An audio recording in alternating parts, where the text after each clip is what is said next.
Welcome to Ohio Stadium on the campus of Ohio State University. For Miami football on RedHawk Radio, 100,000 plus are packed into the confines of Ohio Stadium in Columbus this afternoon for what should be an in-state rivalry game between the MAC's Miami RedHawks and the Big Ten's Ohio State Buckeyes. The Buckeyes just took the field here at Ohio Stadium. They sang the national anthem, and now the RedHawks marching out onto the field from the right side of the stadium in the right near side corner as they are met with plenty of boos. The Miami section here in Columbus is right behind the Miami bench with some RedHawks fans clapping, and there's plenty of Miami M's here in Columbus, Ohio. Welcome inside our broadcast booth. Patrick Geshan alongside Luke West Poley with you here. RedHawk Radio football game number 2 of the season. And Luke, Chuck Martin, Miami head coach, said this week, it's like you're at recess in elementary school. Ohio State gets the first 85 picks. What do you say to that comment? Well, I think that it's certainly a true statement. I think that's something that I think is in a lot of the players' minds going into this game. Ohio State obviously has a recruiting advantage over Miami being a Power 5 school, but also I think that was something that maybe fired up the players a little bit to, maybe get their act together and start playing a good game. So I think maybe it was a strategic move there by Chuck Martin to say that in the press conference earlier this week. It certainly is a strategic plan for Miami today, and it was kind of the biggest focus of practice this week was just manage with the crowd, because they have never played in front of anything like this. The closest was Iowa. That was 60,000 people in week 1 of this season. But now you've got 105 plus, and you could argue that last week at UC, Miami played in front of 35,000. It was just as loud. This is so much bigger, and it's going to be tough to manage the off-field stuff as much as it is on the field. And this Ohio State team that, by the way, is ranked number 6 in the country. Absolutely. Ohio State with a tradition of, one of the best atmospheres in college football, as well as one of the best, overall teams in college football. So it'll be interesting to see how the RedHawks respond to both of those things here today. The OHIO chant going around Columbus right now in Ohio Stadium. The coin toss happening on the field right now, and we'll just recap if you've been kind of out of touch with things lately in Miami football. RedHawks coming off a 35-13 loss last week at Cincinnati in the battle for the victory ball game. The RedHawks have not kept that trophy in 14 years, and UC kept it for 14 straight with a loss last weekend. RedHawks had 207 total yards of offense last week, 143 in the air, 64 rushing. For the first 6 games are on the road for Miami. Luke, they are currently 0-2 away from Yager Stadium. And we'll look for a true freshman, Brett Gabbert, today, the quarterback for Miami, to try to get something going offensively. It's going to be an environment for him that he's never played in front of before either. Absolutely. It'll be a great test for him to see how well he responds to an environment like this. Obviously, never played in anything like that before. And, he managed that game pretty well, especially in the early goings at Iowa. But obviously, you mentioned this is even a step up from that, so we'll see how he manages that one here. So the hype video currently playing on the scoreboard with the clock ticking down to 0. Brett Gabbert last week 10 for 18, 143 yards, no touchdowns. He was sacked 5 times at UC last weekend. 100,000 plus packed into Ohio Stadium here this afternoon. It was very busy morning and afternoon in Columbus, full of tailgating and all that stuff, and fans are ready for their next home game of the year here at Ohio Stadium. And for the Buckeyes, it's been a pretty good start for them. Coming off a 51-10 win in Indiana last week, they beat Cincinnati on this field 2 weeks ago by a score of 42-0. Last season, the Buckeyes 13-1. They were the Big Ten champs, and a victory in the Rose Bowl over Washington. So we are still awaiting the winner of the coin toss here, and it looks like Ohio State is going to kick off to begin things in this football game. The Buckeyes here, number 17, number 95, Blake Hoggle will put the ball in the team for the Buckeyes, 6'4", 225 junior out of Buffalo, New York. He is going to raise his right arm, and we'll get started with Maurice Thomas back deep to return it for the RedHawks. And Thomas with a catch. It's a fair catch at the 6-yard line. And that is where the RedHawks will begin the next offensive drive. And their first offensive drive of the game. So we'll see that true freshman quarterback Brett Gabbert, 6'0", 207 freshman out of St. Louis.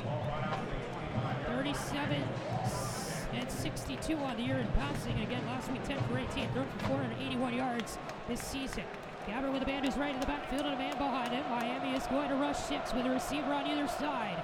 Gabbert takes the snap, fires it far side, and there's a catch. And it might be a gain of 9 for the RedHawks. As pulling that one in was number 13, Jack Sorensen, the 6'0", 192 redshirt junior for Miami. RedHawks no huddle offense here has worked in previous weeks. Gabbert takes the snap. It's a handoff here.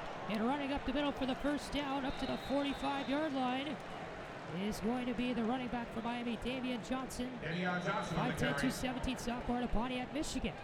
First down for the RedHawks. The ball on the 40-yard line.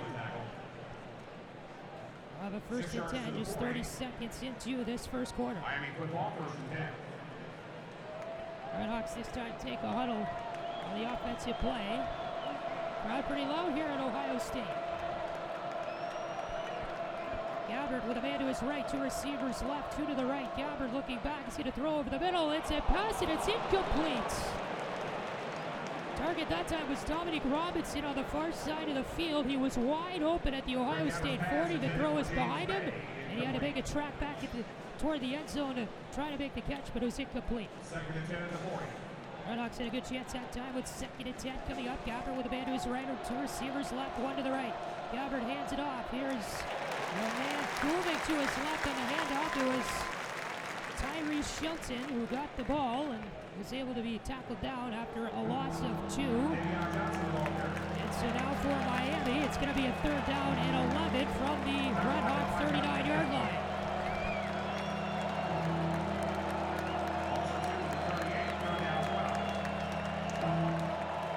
Gabbert with an empty backfield here. The crowd loud at Ohio Stadium. 2 receivers right and 1 to the left. Ohio State with 4 men in the secondary. Gabbert throws far side. It's a catch. And over the first down line is Jack Sorensen. RedHawks converted on 3rd and 11. Second big catch there for Jack Sorensen. That's a big gain there. The second first down for the RedHawks here in the early goings of this first drive. Great way to start the game here for Miami. So the RedHawks will convert their second first down of the game. 2 receivers left, 1 to the right. Man in motion running across. Gabbert's going to hand off. Maurice Thomas gets the ball across the 50-yard line and buried at the 47 by Ohio State. And it's going to be a gain of 3 on the first down run to set up 2nd and 7 for the product out of Talawanda High School in Oxford. Gabbert with a man to his left in the next step.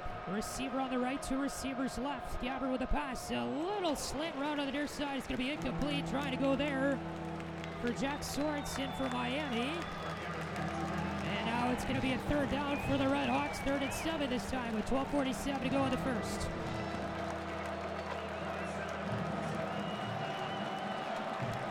Gabbert with a man to his left. 2 receivers on either side. He's going to clap once, clap twice, gets it off. Standing in Miami territory, little flow pass to the far side. And it's going to be almost intercepted by Ohio State's defense. The intended target that time for Miami appeared to be Dominic Robinson on the far side of the field. RedHawks will have to punt here with the ball on the Ohio State 47. Yeah, it was really good coverage there on the far side, and I think Gabbert, that was, really a predetermined decision for him. So RedHawks are going to have to punt here after a few promising passes early in the drive. Kyle Kramer on the punt for Miami, and this one is going to be high and long, and it's caught by the RedHawks at the 2-yard line. Coming in there was Jalen Walker, one of the kick returners. He stopped it at the 2 for the RedHawks, and a great punt by Kyle Kramer. And Ohio State is pinned to their own 2, and they'll get the football for the first time today with 12:34 to go in the first quarter, and we'll get a timeout. So we'll be back in a moment from Ohio Stadium. RedHawks first drive. They convert a couple first downs, but they give the ball away on a 3rd down and 7. We'll be back. You're listening to Miami football on Red Hawk Radio.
Back here at Ohio Stadium, Patrick Geshan, Luke West, Poley with you here. Ohio State starts at their own 2-yard line. Justin Fields, your quarterback, in for the Buckeyes. And running it up the middle on the first play for Ohio State was star running back number 2, J.K. Dobbins. He was able to pick up just a gain of a half of a yard, and it's going to sit up, actually a loss of 1. It's going to sit up a second down and 11. So Ohio State on the field for the first time. Justin Fields, sophomore, 6'3", 223 out of Kennesaw, Georgia. 14 for 24 last week at Indiana. Had 3 touchdowns in that game, 199 yards in the air. Takes the snap in his own end zone. Plenty of time. The ball gets loose and out the back of the end zone. And the RedHawks get a safety. They knock it free from Fields' hands. And they put it in the back of the end zone. And Miami leads it 2-0 on a great defensive play. And they're in shock at Ohio Stadium. And wow, I think we are too. Just looks like the ball got away from him there. And Justin Fields, not how he wanted to start his first drive here in this game.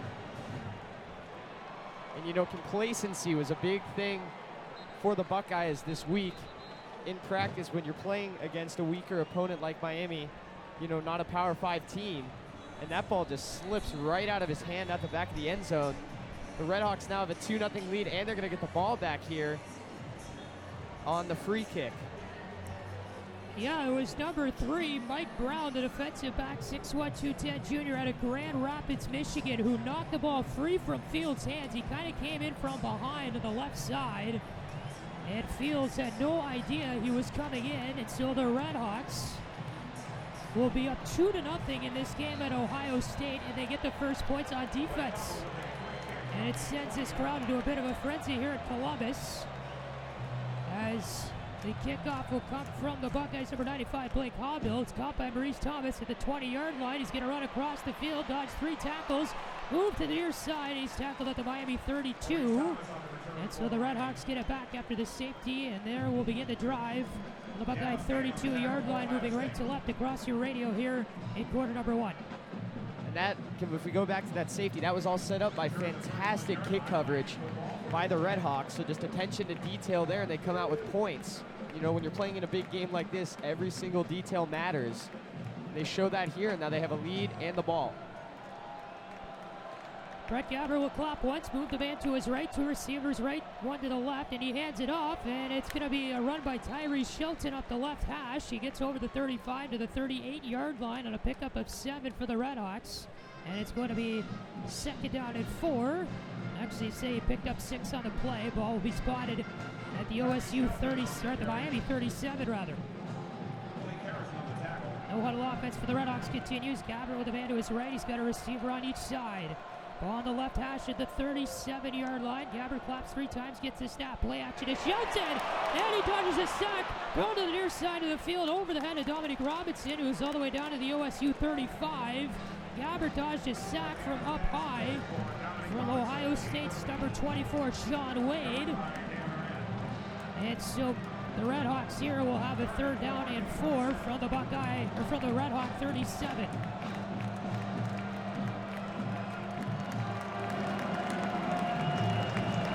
Picks up their noise a little bit here in Ohio Stadium. And to his left and Gabbert, 2 receivers far side, 1 to the near side. Gabbert with a clap, he's going to keep it. Little pitch pass to the near side, and it was a run there by Damian Johnson. Got across the 40. They're going to say he was slightly short of the first down. He needed to get to the 41. He got to about the 40 and a half. And so the RedHawks are the 4th and inches here, and they're going to go for it. Wow, I can't believe they're going for this. Ball on the Miami 40-and-a-half-yard line. They're going for a 4th and 1. Gabbert play action. He's going to keep it. Has plenty of room. And he gets out to the 43-yard line and dives across the first down line, but a flag came in from the near side. Thrown by the umpire in the middle of the line of scrimmage where all the players were around Gabbert trying to protect him. Here's their call.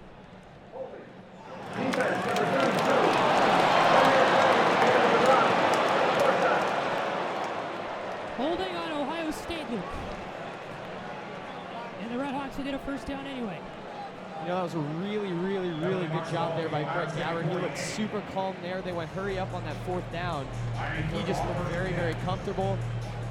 You know, that penalty, I think, went the opposite way most of us thought it was going to go. But the RedHawks now have a first down and gain some extra yardage off it. Two receivers left, one to the right. Gabbard moves the man to his right of the backfield, and it's going to be a keep for Gabbard. Up the far side of the field, gets across the 40-yard line and into Ohio State territory. And Brett Gabbard out of bounds, just 2 yards short of the first down marker, which is the Buckeye 38-yard line. And for the RedHawks, another great offensive pickup from Brett Gabbard. Absolutely, you know, he's not afraid to run. He showed that here early. Gabbard with the man to his left of the backfield, two receivers near side, two to the far side on a second down and 2 for the Buckeye 40-yard line. Gabbard with a pass, slant route over the middle, the pass incomplete, looking for Dominic Robinson, threw it about 3 yards behind him. And it's going to be a third down and 2 for the RedHawks with 10-14 to go in the first quarter. We've seen Gabbard really try and get those passes off quick. His defensive line absolutely ate up that offensive line of Indiana last week, so he's really, I think, focused on getting those off really quick here early. Gabbard with the man to his right, two receivers left, two to the right.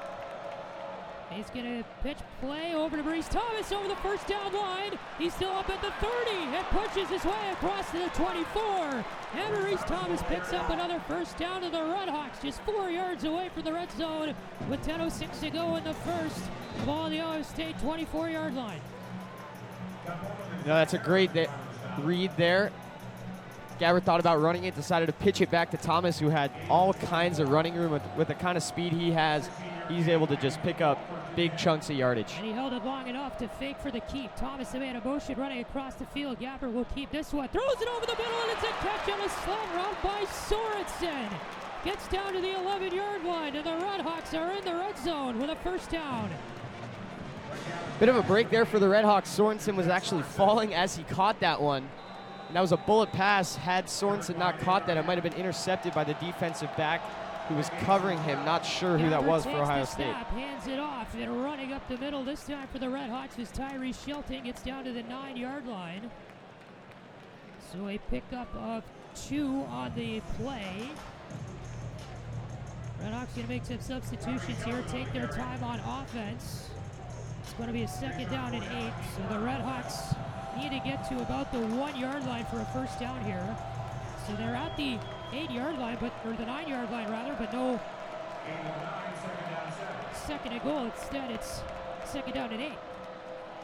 Gabbard, plenty of room, throws a bullet far side, and it's going to be almost into the stands, as it was going to be Jalen Walker, the receiver over there, who had no ability to make that catch. So now it sets up a third and 8 from the 9 with 8:58 to go. Absolutely. You know, this is where we see Miami bust out that read option. They've already done it twice here in this game in situations like this on, you know, second, third down.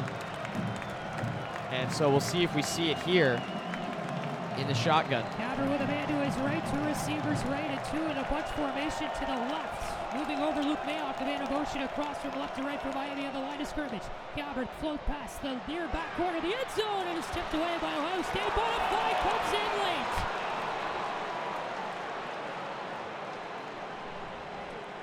And the Buckeye fans not happy about that one for the RedHawks.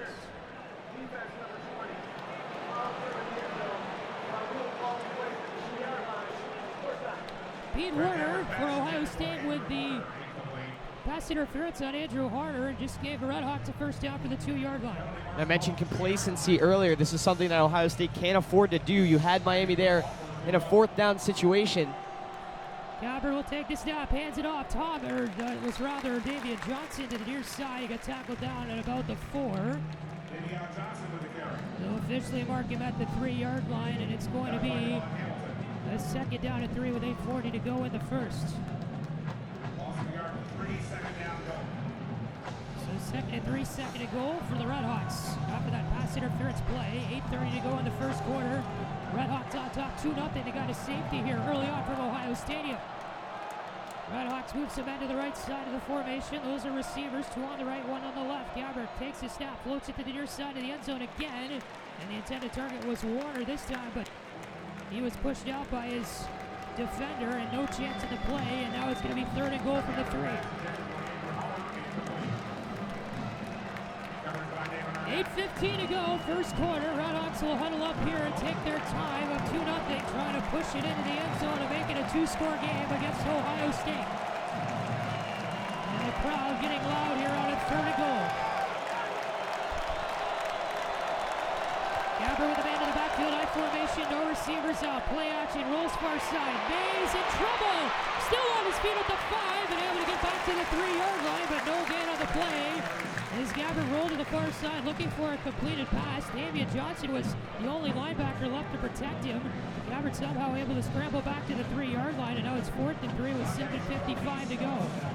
And the RedHawks here are going to make a substitution. The field goal team is going to come out on 4th and goal from the 3. Yeah, and it's an interesting decision here by Chuck Martin. He chooses to go safe with the field goal. But, you know, other than not being able to punch one in the end zone on this drive, can't be too disappointed with how this first half of the first quarter has gone for Miami. Sam Sloman on for the field goal for Miami. Last week he was 2 for 2, 41 was the long, and he punches this one through for a completed field goal. He made that one from 20 yards out, and the RedHawks will add 3 on the drive and take a 5-0 lead with 7:25 to go in the first quarter from Ohio Stadium. And the RedHawks have been able to get points on both offense and defense today in the first quarter. We'll take a timeout. 7:25 to go in that opening frame from Ohio Stadium. RedHawks up 5-0. And this is Miami football on Red Hawk Radio. Don't sweat the technique.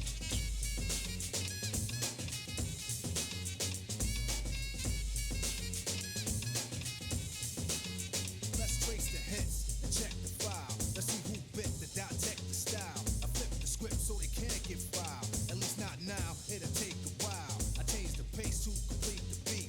I drop the bass to MCs get weak. For every road they trace is a scar they keep. It's when I speak, they freak to sweat the technique. I made my debut in '86 with a melody in a president's mix, and now I stay on target and refuse to miss. And I still make hits for beats, parties, clubs, and cars and jeeps. My underground sound vibrates the streets. MCs wanna beef, then I play for keeps. When they sweat the technique.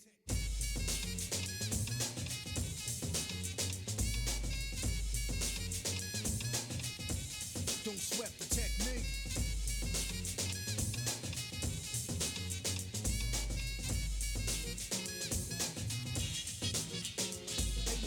How many bombs have I ripped and wrecked? But researchers never found all the pieces yet. Scientists try to solve the context. Philosophers are wondering what's next. Pieces took the lab to observe them. They couldn't absorb them. They didn't deserve them. My ideas are only for the audience ears. For my opponents, it might take years. Pencils, pens, and swords. Let us put together from a key to cause. I'm also a sculptor.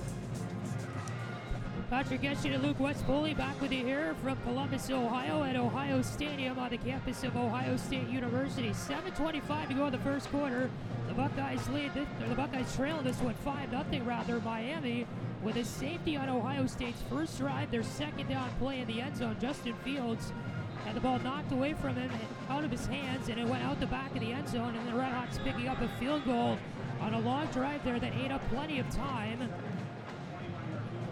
here in the first quarter, and it ended up with a Sam Sloman 20-yard punch through the uprights to make it a 5-0 RedHawks lead here from Columbus. So Miami's going to kick off here, and Ohio State will try on offense for the second time this afternoon. Sam Sloman will put the ball on the tee at the 35. Again, the entire field is encompassed in sun right now, and the RedHawks are moving right to left across your radio. Ohio State left to right towards the student section, which is on the right side of the horseshoe here.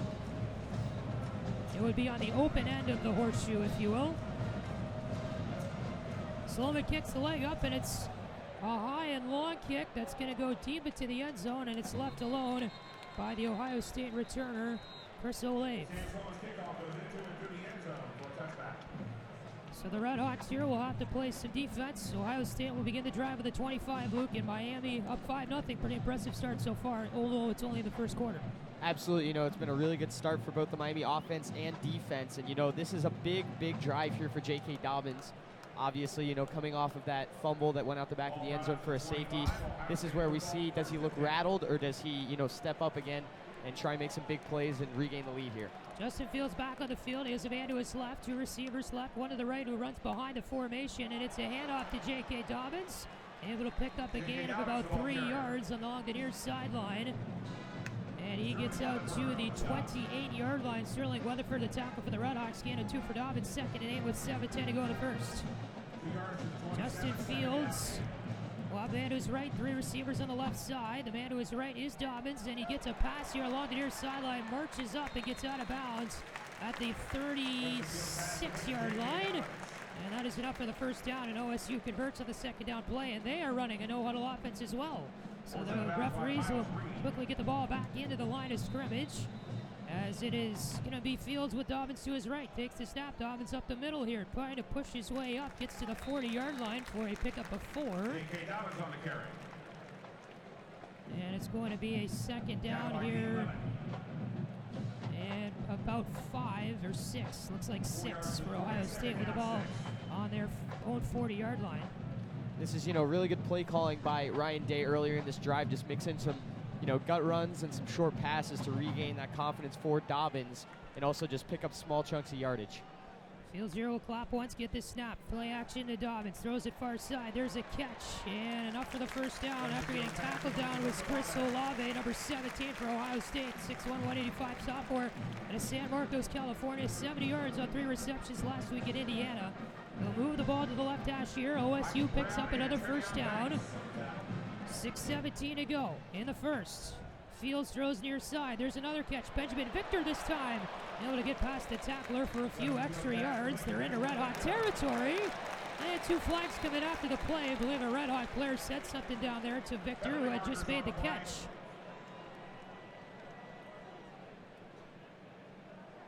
Personal foul, unnecessary roughness. Defense number 49. So instead of a few words, it was a few shoves from the RedHawks defenders, and it gives Ohio State 15 free yards, and that is such an unnecessary penalty for Miami. Absolutely. We mentioned details. When you're playing a team like Ohio State, you can't afford to give them, an inch. And, when you take a penalty and you give up 15 yards just like that, that's something that really Miami needs to avoid continuing throughout this game. 1st and 10 for the RedHawks. Fields with Dobbins to his left, 3 receivers on the left side. OSU now on the 32-yard line of the RedHawks. Buckeyes here taking their time. Fields gets the snap, hands off. Dobbins up the near side of the field, down to the 25-yard line on a run. Got a direct handoff from Fields, and he will pick up about 6 on the play to make it a 2nd down and 4. So the ball now on the 25-yard line for Ohio State. 2 receivers left, 1 to the right. Fields hands off. Dobbins past the 25. He's got a room and wide open in the end zone. J.K. Dobbins dives in for the score.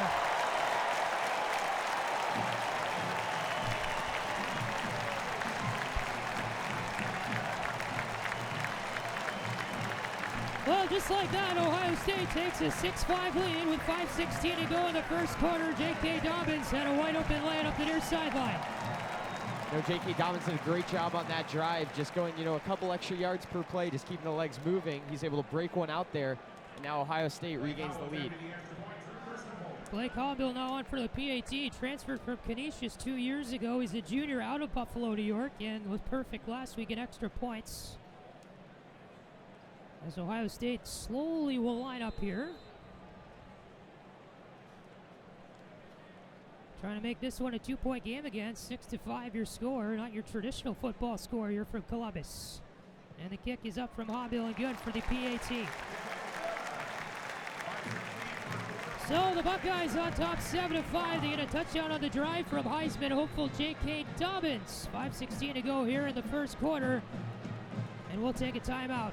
You're listening to Miami Football on Red Hawk Radio from the Shoe in Columbus.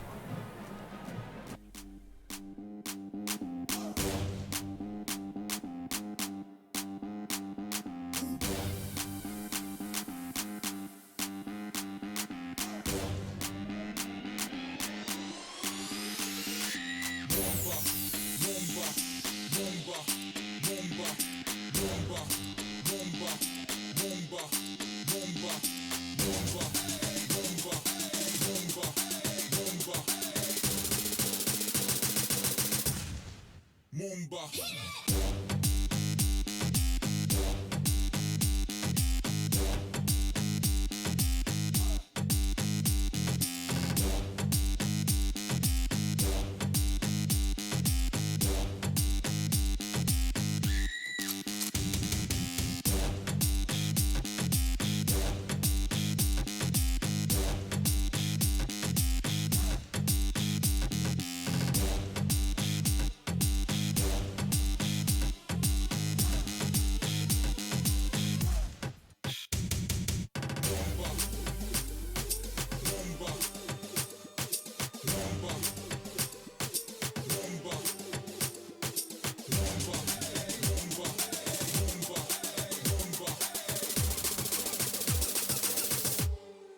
Warma.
Back here at Ohio Stadium at Columbus, Patrick Geshan, Luke West Poley with you here on Red Hawk Radio.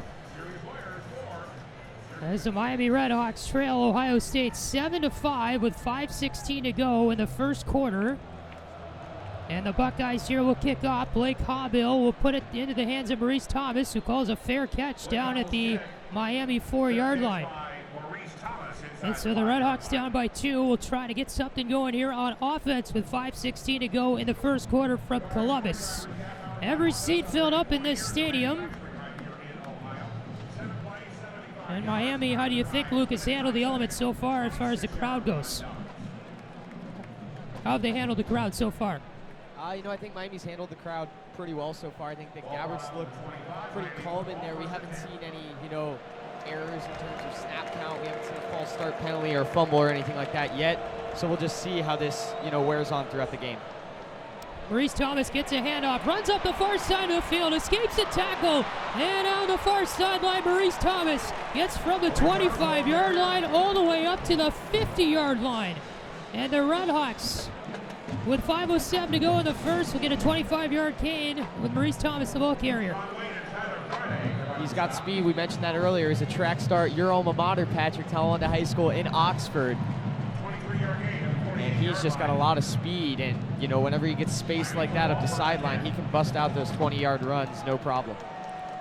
So Brett Gabbert and company will line up here. He's got a man to his left to Thomas, 2 receivers right, 1 to the left. Gabbert claps once, man in motion coming across. That's Sorensen. Now a play-action handoff to Thomas. Sorensen on a slant route. Drop the pass. As he was at about the 45-yard line, Brett Gabbert, a first down incompletion, will make it 2nd and 10 from the Miami 48.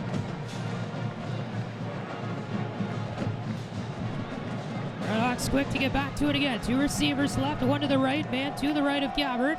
This time it is a handoff, and moving up the middle is Tyrese Shilton.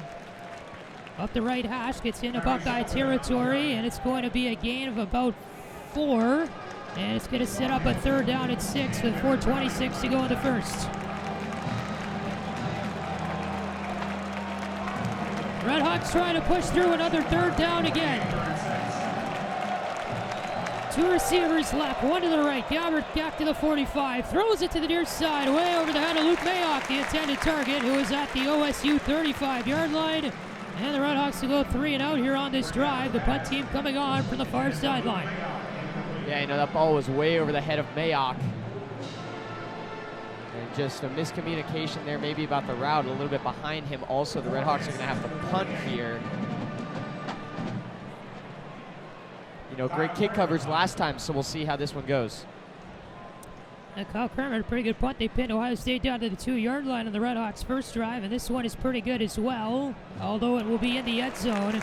Landed at about the 3-yard line, and the punt returner for Ohio State, McCall DeMario, just kind of faked it and ran a little bit in front of it, and the RedHawks were not able to save that one from going out the back of the end zone for the touchback. So OSU will begin the drive from their own 25-yard line with 4:03 to go here in the first quarter, and we'll take a break. Buckeyes lead at 7-5 here from Ohio Stadium at Columbus, and you're listening to Miami Football on Red Hawk Radio.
Patrick Geshan, Luke West Poley back with you here at Ohio Stadium in Columbus. The Buckeyes lead at 7-5 over the Miami RedHawks, and Ohio State will begin offensive drive number 3 here on the day with Justin Fields and company out on the field for the Buckeyes.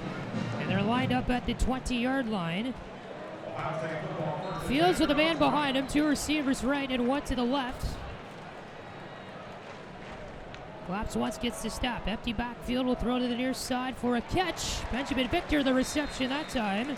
Forward progress will get him to about the 25-yard line, 26 actually, and it's going to be a 2nd and 4 coming up for the Buckeyes on the right hash. And they're going to move quickly here. The play clock only at 28, and Fields has his offense set up already. 2 receivers left, 1 to the right. Empty backfield, back to pass, plenty of room. He's got a lane wide open up the middle. Justin Fields going to keep it. Tackled at the 34-yard line of Ohio State, but it's plenty enough for the first down as Fields picks up 8 on the keep and carry. Yeah, he just tucked the ball and ran. He, had all kinds of time. Great job by the offensive line of Ohio State to do so, and just had no one open, decided to run, picks up a first down. 2 receivers right, 1 to the left. Fields a handoff here to running back Master Teague the third, 5'11", 220 redshirt freshman out of Murfreesboro, Tennessee. His first carry of the day, 106 yards on 10 rushing attempts last week in Indiana. Able to push forward there for 3 yards, and it sets up a 2nd and 7 for Ohio State. Fields back to pass the next play. In trouble. Redhawks getting on him, and Justin Fields will be sacked all the way back to the 26-yard line. The Redhawks defensive line absolutely clobbering the Ohio State offensive line, and Fields was eaten up by about 3 Miami white jerseys before he could even decide what to do with the football. That's not something that we saw in the last drive. They focused on the small gains and things like that. Drops back for a pass here, and that offensive line just got eaten alive, and there's going to be a sack there. 3rd down and 14 from the 30-yard line for Ohio State. 3 receivers to the right, 2 to the left here for Fields, who has an empty backfield. Takes the snap. Looking, plenty of time. Throws it over the middle, a deep pass, and it will be incomplete. No flag thrown on the play either, as the intended target for Ohio State was K.J. Hill. Actually, never mind, it was Jalen Harris, the intended target for the Buckeyes, and the Redhawks able to knock that one free. Travion Banks got his hands in there just in time as Hill leapt up for the catch, trying to make it behind him. Absolutely, it was just the slightest bit off there on the throw from Fields. And, as a result, the Miami defensive back was able to break that one up. The Buckeyes are going to have to punt here. Drew Chrisman, the punter for Ohio State, junior out of Lawrenceburg, Indiana. They're on the left hash of the 30-yard line, and the play blown dead before the punt. Prior to snap, charge timeout Miami.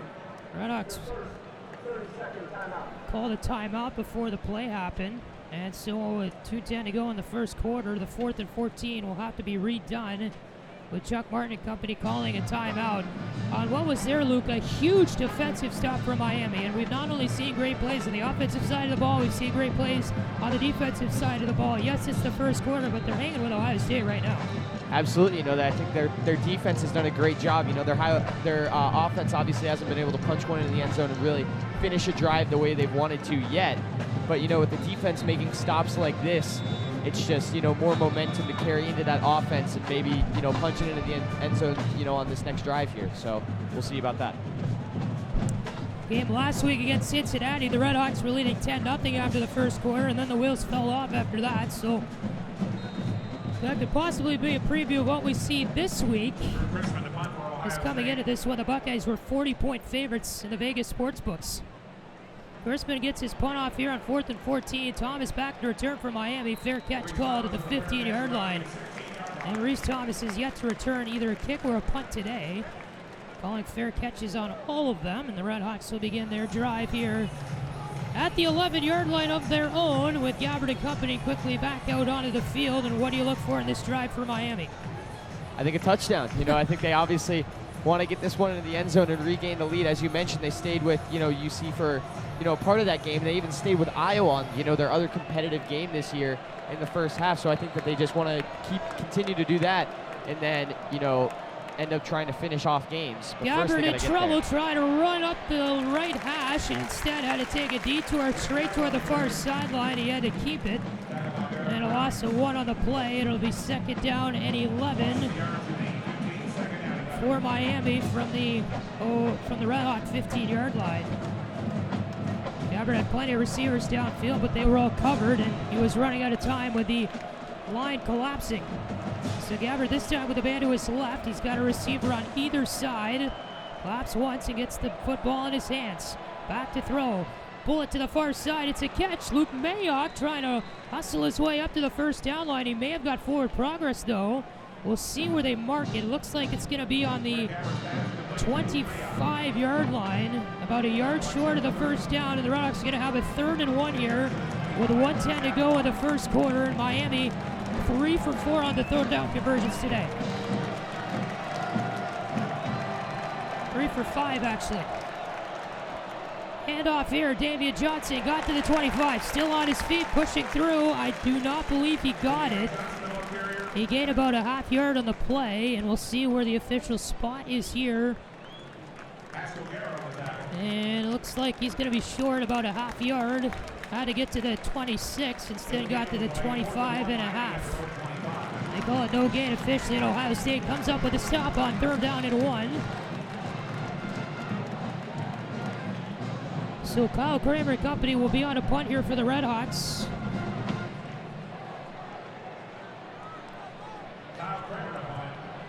Gets a high snap, and then a line drive kick here with a fair catch called at the Ohio State 32-yard line by McCall DeMario, who had 1 return for 1 yard last week in the game against Indiana. OSU will start from there when we come back to Ohio Stadium.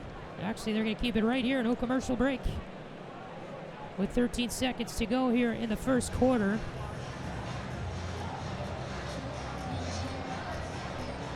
RedHawks have 113 total yards today. Ohio State has 68.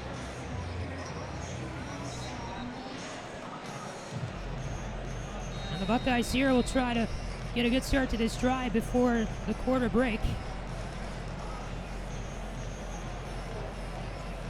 Miami 44 pass yards to Ohio State's 28. RedHawks have 69 rush yards to Ohio State's 40. RedHawks 8 first downs in this game as well over Ohio State's 5. 13 to go in the quarter. A receiver on either side for Fields. Hands off to Dobbins. Runs it up the far side. Gets tackled down after a pickup of 2 yards. And that's going to run out the time here in quarter number 1 as Ohio State was able to get up to the 37-yard line, 35-yard line rather. And the first quarter will come to a close here from Ohio Stadium with plenty of events.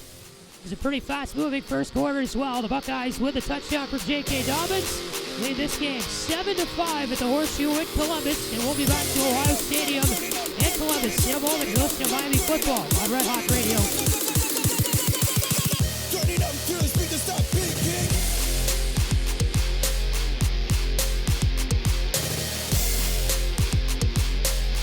Turn it up to the speaker, stop picking.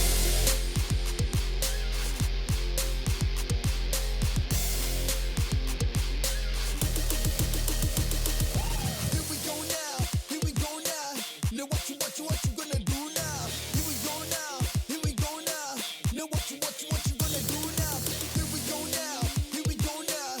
Now what you gonna do now? Here we go now, here we go now. Turn it up to the speaker, stop picking.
Ohio Stadium, Columbus, Ohio. Patrick Geshan, Luke West Poley back with you here in Columbus.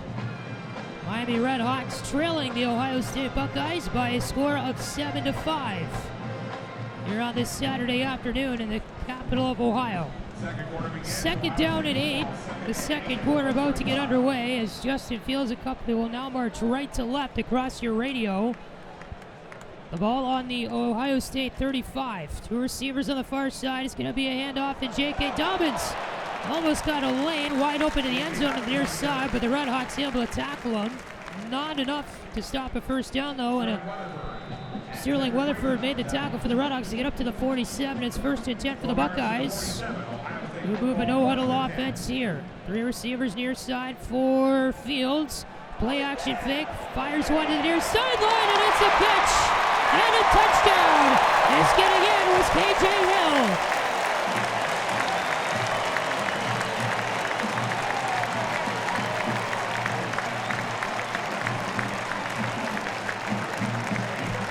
Well, K.J. Hill is left wide open along the near sideline, and when Justin Fields sees that, he's going to fire to you, and K.J. Hill, with his third touchdown of the season, just made it a 13-5 Ohio State lead. You know, that's one of the first times, we've seen Fields try and go deep today, and it pays off for him. His receiver was wide open, and Ohio State extends this lead to 8 and maybe soon to be 9 here at the PAT. Blake Hobbill on for the PAT, knocks it through right down the middle. So Ohio State will pick up a touchdown just like that as they started the drive off pretty slow, but then an explosive play by K.J. Hill for the Buckeyes. A 53-yard touchdown reception on a 3-play, 67-yard scoring drive that lasted just 37 seconds for the Buckeyes. 14:36 to go here in quarter number 2. Ohio State extends the lead 14-5 over Miami. We'll be back at the shoe in a moment. You're listening to Miami Football on Red Hawk Radio.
Blake Hobbill will be about to kick off here for Ohio State on their own 35-yard line after a touchdown producing drive.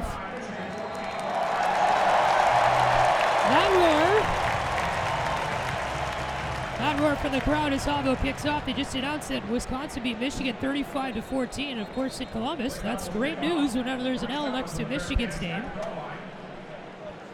And a tough game today for the Wolverines out in Madison. So the RedHawks here will start this drive from the 25-yard line after a touchback. On a kick from Hobbill that went all the way out the back of the end zone. So Miami here will try to put some more points on the board. They've done 3 on offense today, 2 for the defense for a total of 5. And 14-5 is your score. They got a safety on Ohio State's second offensive play of the game. Gabbard here claps twice, gets the snap with 2 receivers right, and he's going to fire it over the middle, and it's an interception. Caught by Jeffrey Okuda, the quarterback for Ohio State. Little slant pass there from Gabbard, and the RedHawks offense is off the field just like that.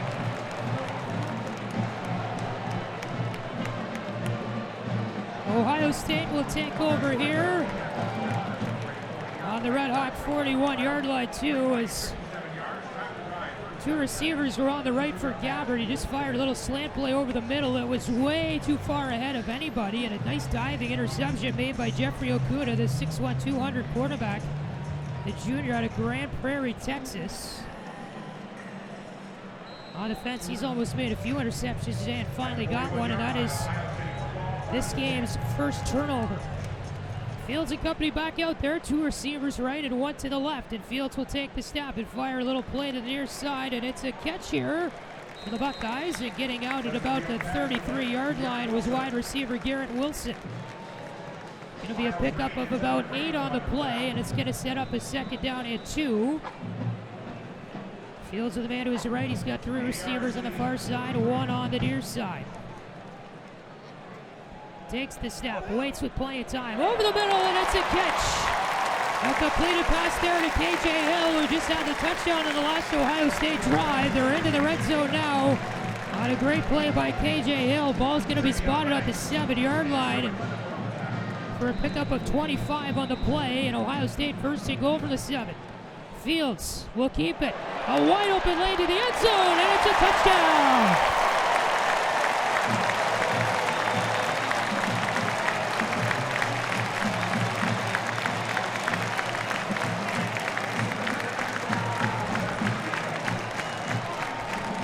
Well, their second touchdown inside a minute, and Ohio State has just made this game by a score of 20-5. 14:04 to go in the second quarter. They've had 2 touchdowns already in this quarter. Took just 2 plays to get it in the end zone from the interception. Abulon for the extra point. He'll make it.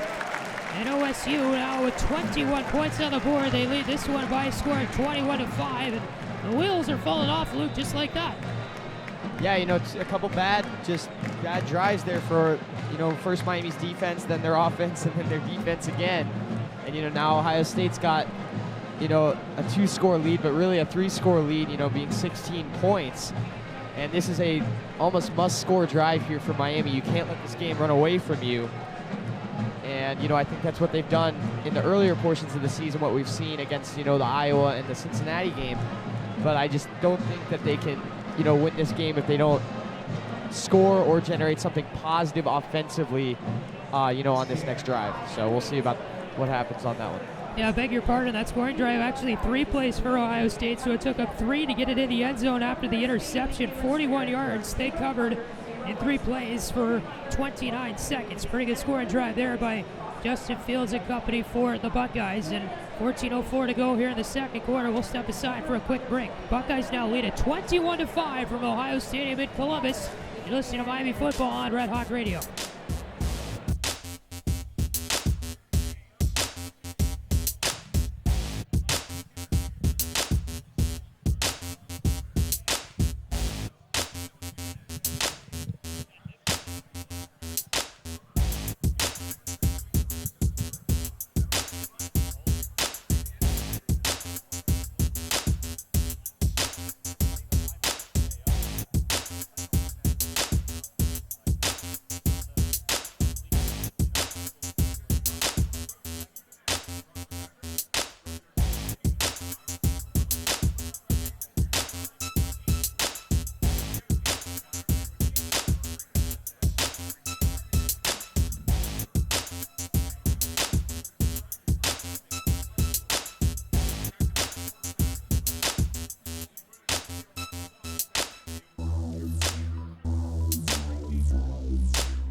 Back here on the banks of the Olentangy River, Ohio Stadium in Columbus. The Buckeyes have put together 2 touchdowns so far in the second quarter, which is only 56 seconds old. And they lead this one by a score of 21-5 over the Miami RedHawks. Hobbill will kick off from the Buckeye 35. It's going to be a high end-over-end kick caught by Maurice Thomas in the end zone, and he'll take a knee in the H of Ohio State. So the RedHawks here are going to get the ball back and will begin the drive from their own 25-yard line. And it will be Miami's 7th drive of the day. Their average field position, their own 25. They've had just 1 3-and-out in those 6 drives. 2 receivers right for Gabbard, who takes the snap. It's going to be a handoff, and eaten up immediately was Tyree Shelton. Got the handoff, and you could snap a finger. Right on him was Haskell Garrett on the defensive line, 6'2", 295 junior out of Vegas. Lost at 3 on the play. 2nd and 13 here for Miami with the ball on the 22-yard line. Gabbard another handoff. Shelton again this time. He hesitated for a moment, and it's going to be another loss as he was eaten up around the 20, trying to trend more towards the near side of the field, and kind of hesitated for a little bit. He had about 3 seconds that time without getting tackled. Yeah, just a little bit more time to the last play. Still not a whole lot, and another loss on the play, and it's 3rd and really long here for the RedHawks. 3rd and 15 to be exact, with 13:16 to go in the second. 2 receivers left, 1 to the right for Gabbard, who has a man on his left side, and the crowd getting loud here in Columbus. Gabbard takes the snap, screen pass far side, caught by Maurice Thomas. Defense quickly on him. He's going to try to get back to the original line of scrimmage, which is the 25.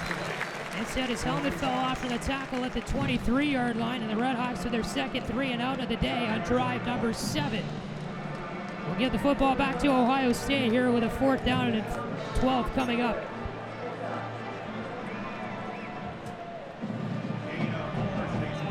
So Kyle Kramer will be on for the punt for Miami, who had punted 7 times last week. Averaged 44 yards in the game at UC, and back deep for Ohio State, it's going to be McCall DeMario.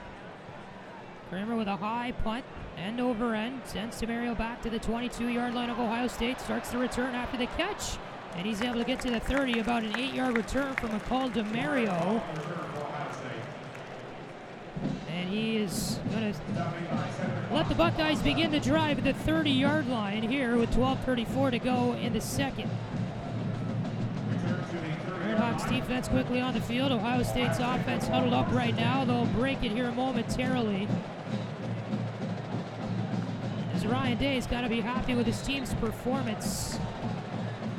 Buckeyes starting the year 3-0. They're 1-0 already in the Big Ten with a game against Indiana last weekend. They'll play again in the Big Ten next Saturday. A little Saturday night action in Lincoln, Nebraska. They'll be visiting the Cornhuskers for a 7:30 start. Field's empty backfield. Fires one far side. It's a catch. And quickly out of bounds for the Buckeyes was wide receiver number 88, Jeremy Rucker. Rucker there is going to get the ball up to the Miami 46-yard line as they got him.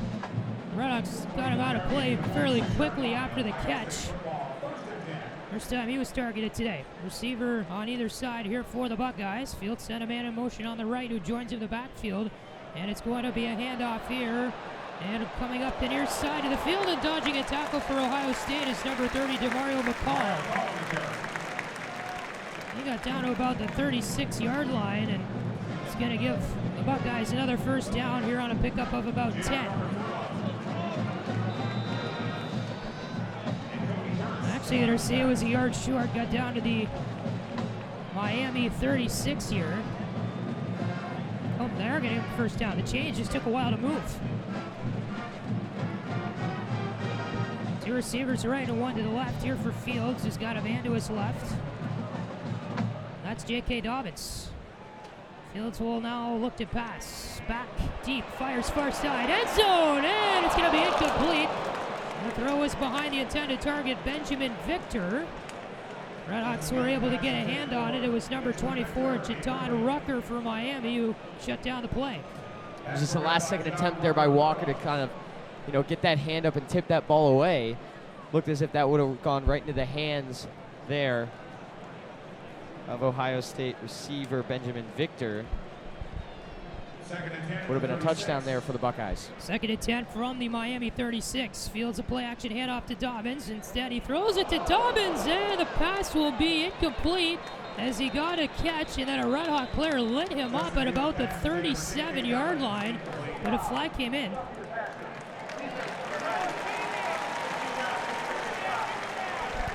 Yeah, Fields was hit hard after the play as well, and it's going to be a roughing the passer penalty on the RedHawks, and that gives the Buckeyes 15 free yards with 11:30 to go in the second.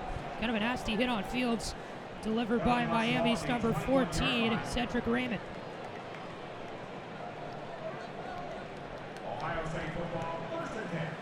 So the Buckeyes will have 1st and 10 from the RedHawk 21. 2 receivers right and 1 to the left, and Fields with a man in the backfield. It's Dobbins. He's directly behind him in the I formation. Fields will pass. Near side throw. It's caught by Warner. Trying to sidestep the defender, and instead that gamble doesn't pay off. He caught the ball at the 22, marched back to the 24, and maybe got to the 23. Along the near side of the field, and it's going to sit up here a 2nd down and about 10. They're going to say no gain on the 1st down play.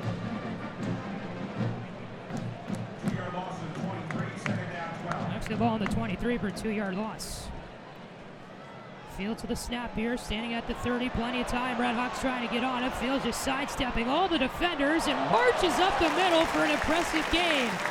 Well, it looked like Justin Fields is going to be tackled about 6 times, and he waited to the last minute before marching forward for a pickup of about 7. And let's see here, it's going to be an injured RedHawk on the field, laying down at about the 9-yard line. Medical staff quickly attending to the injured player. Trying to get a look at who it is. The number is hidden on the other side of the field. This is a full media timeout. And they're going to say it's a media timeout as well here for Miami. I can't quite get the number on this player. Could be number 13, Jack Sorensen for Miami. Laying down at about the 9-yard line of the RedHawks on the far hash. And now they got him back up to his feet. Actually, it's number 49, Barparati, who's a huge part of the RedHawks defense. He's able to get up on his own power after 3 medical trainers went out to him, and he's going to walk off the sideline freely on his own. So we'll take a quick break here from Ohio Stadium. Buckeyes threatening to score again. They're up 21-5. 3rd down play coming up from the 19-yard line when we return. 10:47 to go from Ohio Stadium. This is Miami Football on Red Hawk Radio.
Ball spotted on the 19-yard line for Ohio State. It's going to be a 3rd down and 8. Justin Fields here with a shotgun snap and 2 receivers on the right. Little pitch play to Dobbins. He's up the near sideline, got tackled down at about the 12-yard line. And he is not going to have enough for the 1st down, about a yard short. It's going to set up a 4th and 1 here for the Buckeyes with the ball spotted on the 12. And the offense is going to stay out there for Ohio State. Fields and Dobbins will remain on the field, and they will line up with the rest of the team. Receiver on either side, I formation. Fields with a shotgun snap. It's Dobbins who is the dot on the I. Standing at about the 20-yard line. The ball here will be snuck over the first down line by Fields. Little quarterback sneak, and he slid right through there just like soap over the 10-yard line, and a pickup of about 4 on the quarterback sneak. Plenty for the first down, and they have a first down and go for the 9 now.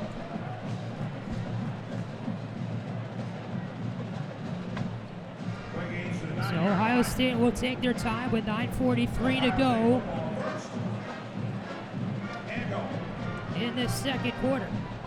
Fields with the man to his left, that's J.K. Dobbins. 2 receivers on the far side and 1 on the near side, bunched up with the line. Man in motion is coming across. That's Victor. Fields in trouble. Back behind the 15. Now he's got a lane up the near side and tackled down by Bart Barati before he got to the 5. Fields got to the 7-yard line. That's going to be 2nd and goal from there on the keep by Justin Fields, who had no receivers open in the end zone. Yeah, we've seen Fields run a lot, in this first half so far. Not sure how much he's going to run, continue to run if this game, happens to, extend in terms of scoring. But so far, he's been very good with running and taking a lot of risks so far in running the ball. Dobbins is the man to his left. Fields will clap once and then look back to the sideline. The entire team will wait with 5 on the play clock, and now we get a whistle here. And Ryan Day may have just called a timeout. Now Buckeyes here are going to call their first timeout of the half with 8:41 to go in the second quarter. They've got the ball on the 7-yard line. A 2nd and goal play coming up, trying to make this one a 4-score game for the Buckeyes, and we'll be back in a moment with the next few plays of the drive. You're listening to Miami Football on Red Hawk Radio.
Back here at Ohio Stadium in Columbus, 8:41 to go in the second quarter. Miami 5, Ohio State 21. And the Buckeyes here will have the ball at the 6-yard line, trying to march forward for another score, Luke. And for Miami, good start in the first quarter. The wheels fell off in the second. Absolutely. There were 2 scores for Ohio State in the first, I think 30, 40 seconds of that second quarter, and that's really when the wheels started to fall off for the RedHawks. And now Ohio State driving again here to try and make this a 3-score game. So Justin Fields and company back out there for the Buckeyes. They're going to have 2 receivers on the far side and 1 on the near side after the timeout.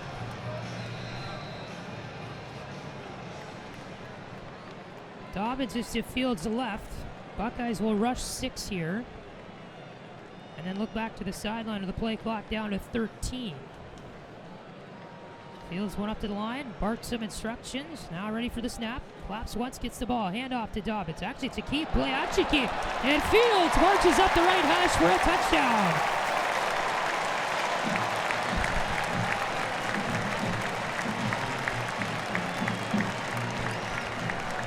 27-5, your new score with 8:37 to go in the second. Fields play action to Dobbins.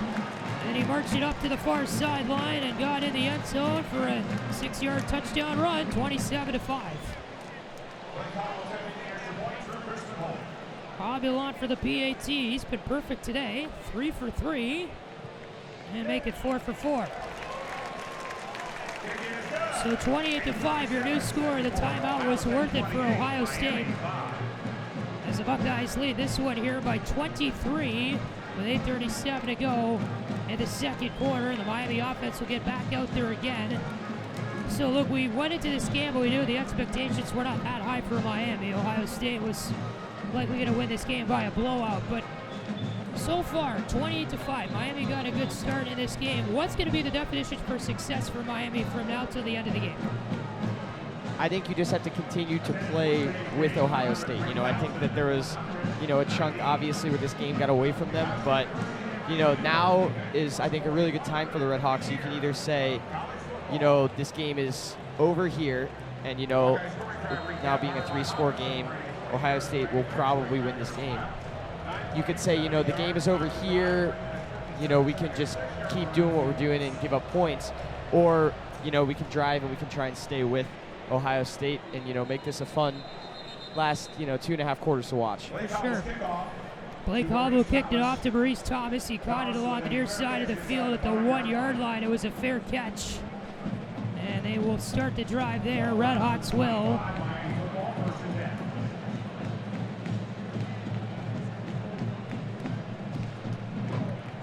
Actually, that ball must have been in the end zone because they're starting at the 25. Thomas must have just been over the line. We're pretty high up here at Ohio Stadium in the Horseshoe. Next to some of the cameras from Big Ten Network, who's carrying the game on TV today. Receiver along the near side for Gabbert. He's got a man to his right in the backfield. It's Davian Johnson. And a throw to the far side and a catch here by Jack Sorensen. He's going to pick up about 8 for Miami. Getting out to the 33-yard line of the RedHawks, and it'll set up a 2nd down and 2. And now the RedHawks are going to bring in a new quarterback here. It's going to be Jackson Williamson, the 6'2", 201 redshirt sophomore of Anderson, South Carolina. And a handoff this time is going to produce a loss for Miami. As keeping the ball after the handoff is number 23, Davian Johnson. Loss of 2 on the play. It sets up a 3rd down and 4 from the Miami 31-yard line with 8 minutes to go in the second. And the RedHawks here are going to wait on the drive. There's an Ohio State player down at the 40-yard line. He's on the far side of the field. Medical staff just getting to him. And the medical staff blocking out the number of the player so we can't get it. Sitting at about the 40-yard line on the numbers far side of the field. The RedHawks have the far sideline here at Ohio State this afternoon. And Ohio State on their customary near sideline, the home team. Kind of interesting, both teams' locker rooms are on the opposite side of their sideline, so each team has to run across the field to get to their locker room. Injured player for Ohio State is up on his feet and is going to walk across on his own power. It's number 3, Damon Arnett Jr., a cornerback, 6'0", 195, 5th-year senior out of Fort Lauderdale.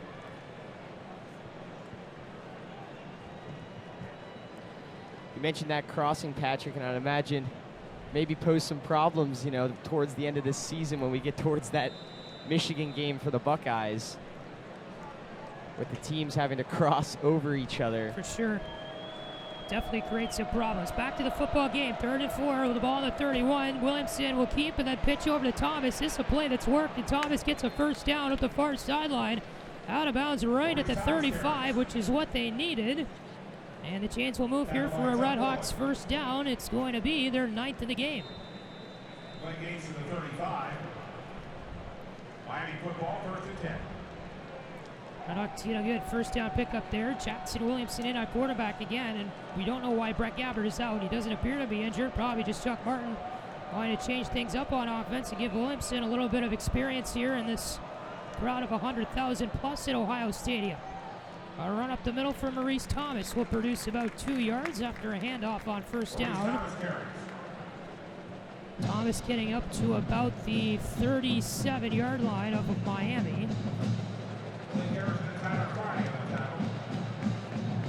And it's going to be a 2nd down and 8.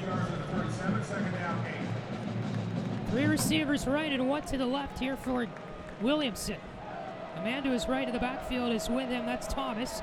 Thomas gets the handoff up the far side, and he was clobbered up before he could get any kind of yardage.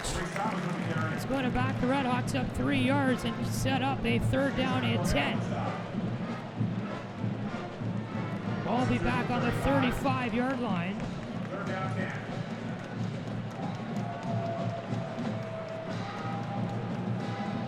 RedHawks huddle up here offensively. Blake Black at 21. They'll break the huddle. Williamson will go with an empty backfield. Dominic Robinson is to his left. They have 2 receivers on the right. Clapping twice is Williamson. The lefty back in. The ball is loose. He couldn't get it off on the throw. It dribbles over to the far sideline, and a big pile up there. Ohio State has recovered the fumble.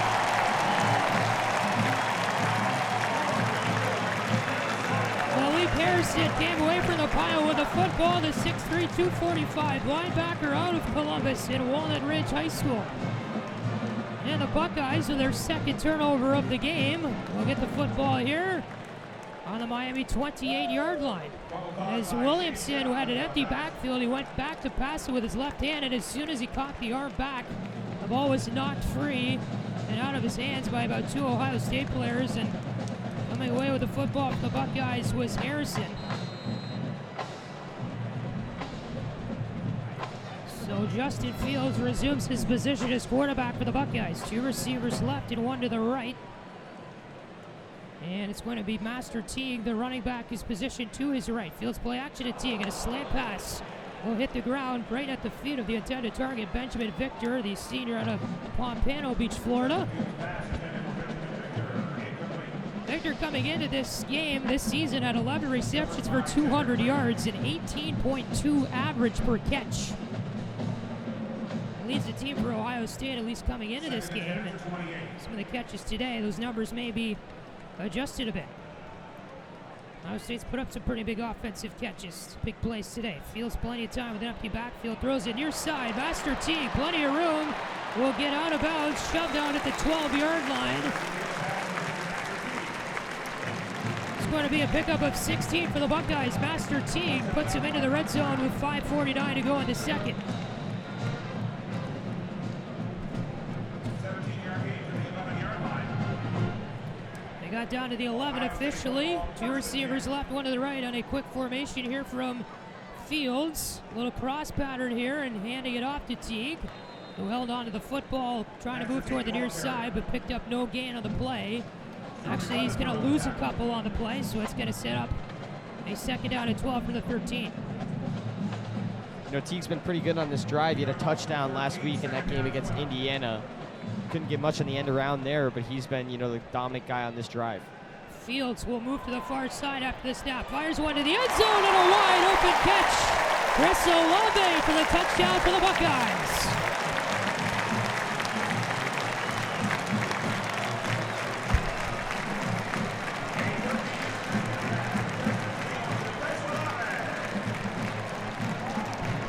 Four to 5, your new score. Chris Olave will make his 3rd touchdown catch of the season.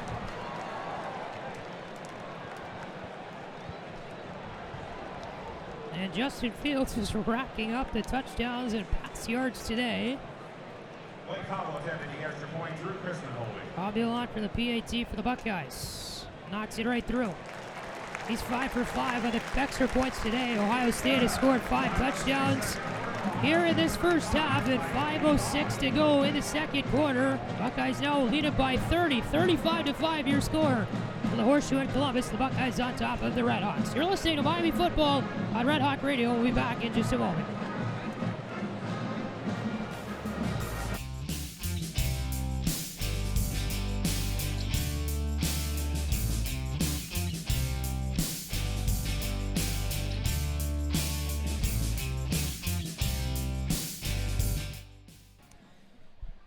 Blake Hobbill has the ball back on the tee. No media timeout after that touchdown. And the Buckeyes here will quickly kick it back off to Miami.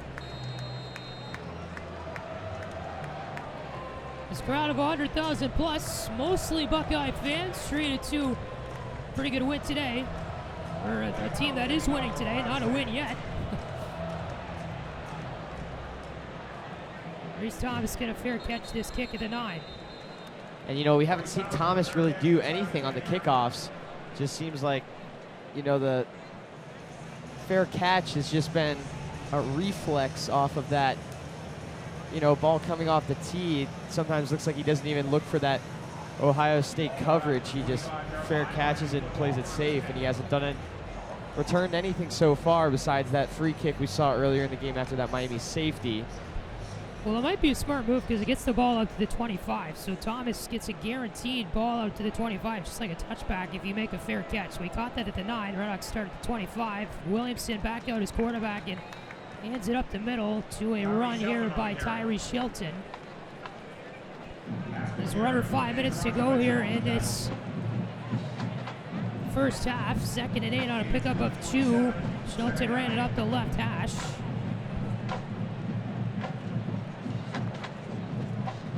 Ohio State now up to 259 total yards of offense in this game. Miami at 117.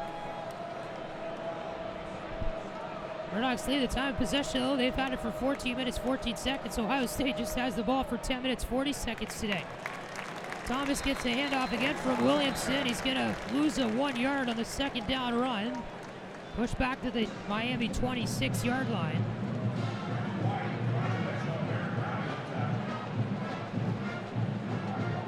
So the RedHawks here are going to have another long third down to try and convert. They are 3 for 10 on the third down conversions today. Ball here at the 26-yard line.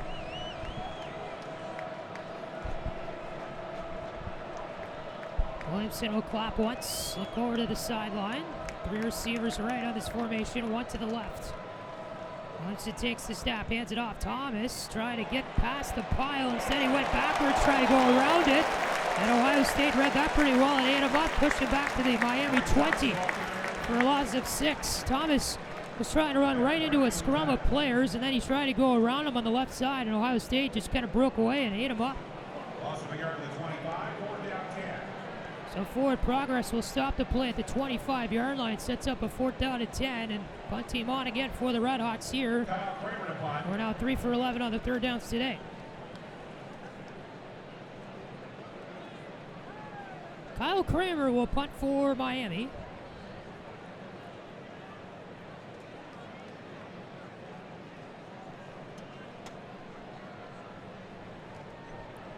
Standing back at their own 10. Its punt is blocked.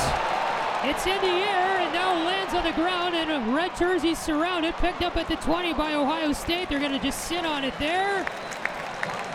The punt was blocked by Pete Lambert, by number 12, Sevian Banks. 6'1" quarterback for the RedHawks, and Kyle Kramer had no time there to get the punt off. Ohio State with the block, and they're going to start the drive at the 20-yard line of Miami. Yeah, we've seen some safe zone plays on punts, more focused on bigger returns from Ohio State so far in this game. This time they go full-on rush, and they block this punt. They're going to get fantastic field position to start this drive. They're going to start it in the red zone on the 20-yard line. I'm going to be interested now to see how much Fields is going to run, and interested to see if, maybe he'll slide at all, because we haven't seen him slide. He's really, tried to dive for those extra yards, but maybe not the time to do it here. I'm surprised they're keeping him out here, to be honest. Fields wide open. We'll throw it to the near side, and it's a catch. And running in for the touchdown. Austin back on his second effort. flag, though, at the 25-yard line along the near side of the field. This one may be called back. It's going to be a holding against Ohio State, so ignore the touchdown. Austin Mack doesn't get it. Nice effort, though. He caught the ball at the 5 and stumbled over about 3 players to get into the end zone over the goal line, but it's going to be called back on a 10-yard penalty and set up a 1st and 20 here for Ohio State. Yeah, and when that hole opened up for Fields to make that throw through, there was a Miami player that was able to kind of go at Fields. Then he got held in from the back, and Fields was able to get that pass off that would eventually go for a touchdown that would get called off by that holding penalty. So 1st and 20 here as Ohio State will start on the 30. 2 receivers on the far side, 2 along the near side. Fields standing at the 35. He's got Dobbins to his right, and then Dobbins moves to be a receiver on the far side of the field. So an empty backfield for Fields. Back to the 37, throws near side, and a leaping attempt there to make a catch by KJ Hill, but he couldn't pull it in at the 21 along the near sideline. Was left unattended by the Miami defense. And 2nd and 20 will come here for the Buckeyes from the Miami 30. 2nd and 20 at the 30. 2:28 left in the second. Ohio State taking their time, 16 on the play clock. Formation this time, 3 receivers right and 1 to the left, who's about 10 feet from the line. Fields back to pass with an empty backfield. Plenty of time over the middle. There's a bobble and an incompletion by Austin Mack. Held on to it quite long enough to maybe make it a fumble. The RedHawks were all over the ball, but look at the replay now. Mack never had full control of the football, so an incomplete pass will make it 3rd and 20 here from the 30. 3rd and 20 at the 30. It just looked like Mack got a little bit excited there. As soon as he pulled that football in, he was, about halfway into his body and more focused on, gaining some extra yards up the field, maybe going into the end zone than, getting the football in the rest of the way, and he fumbles it and wasn't able to keep it in his hands. Fields here back to pass on 3rd down and 20. He's going to look long to the end zone. Long throw! Victor caught it. Did he get the feed in? They say yes! He got it in the back of the end zone. It's a touchdown for Ohio State.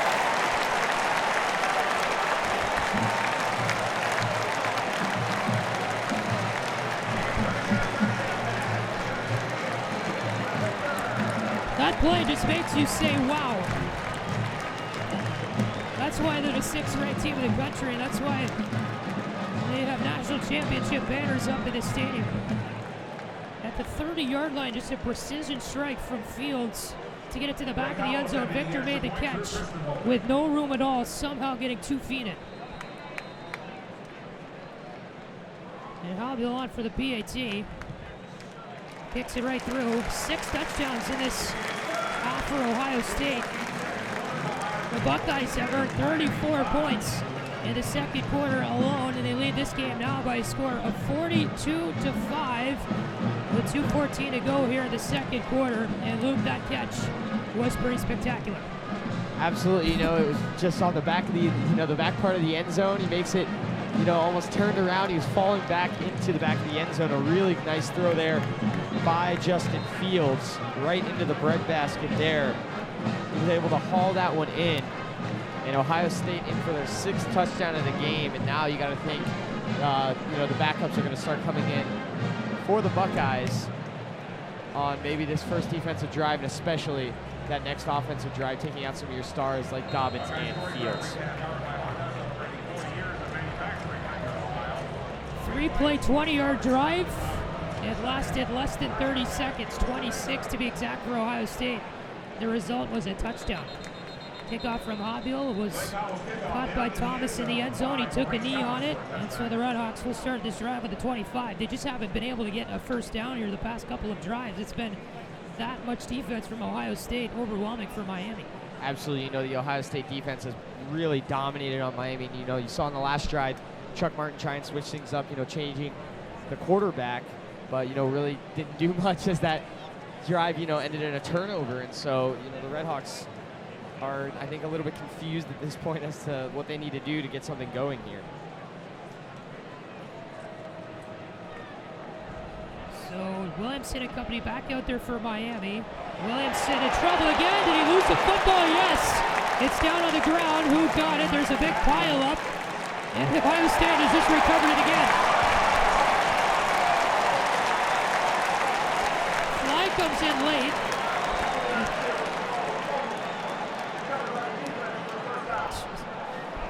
Jackson Williamson, the same time as the last drive, same thing as the last drive. Cocks his arm back. Ohio State quickly on it, and the red jersey swarmed around the football. Now the flag came in way after the fumble. It's definitely going to be a unsportsmanlike conduct or something. It's sitting at the middle of the field on the 20-yard line. Yeah, this is right where the fumble was recovered. Yes. I think this is probably going to push Ohio State back 15 yards as they actually have lined up the markers, and they're going to spot the ball at the 35.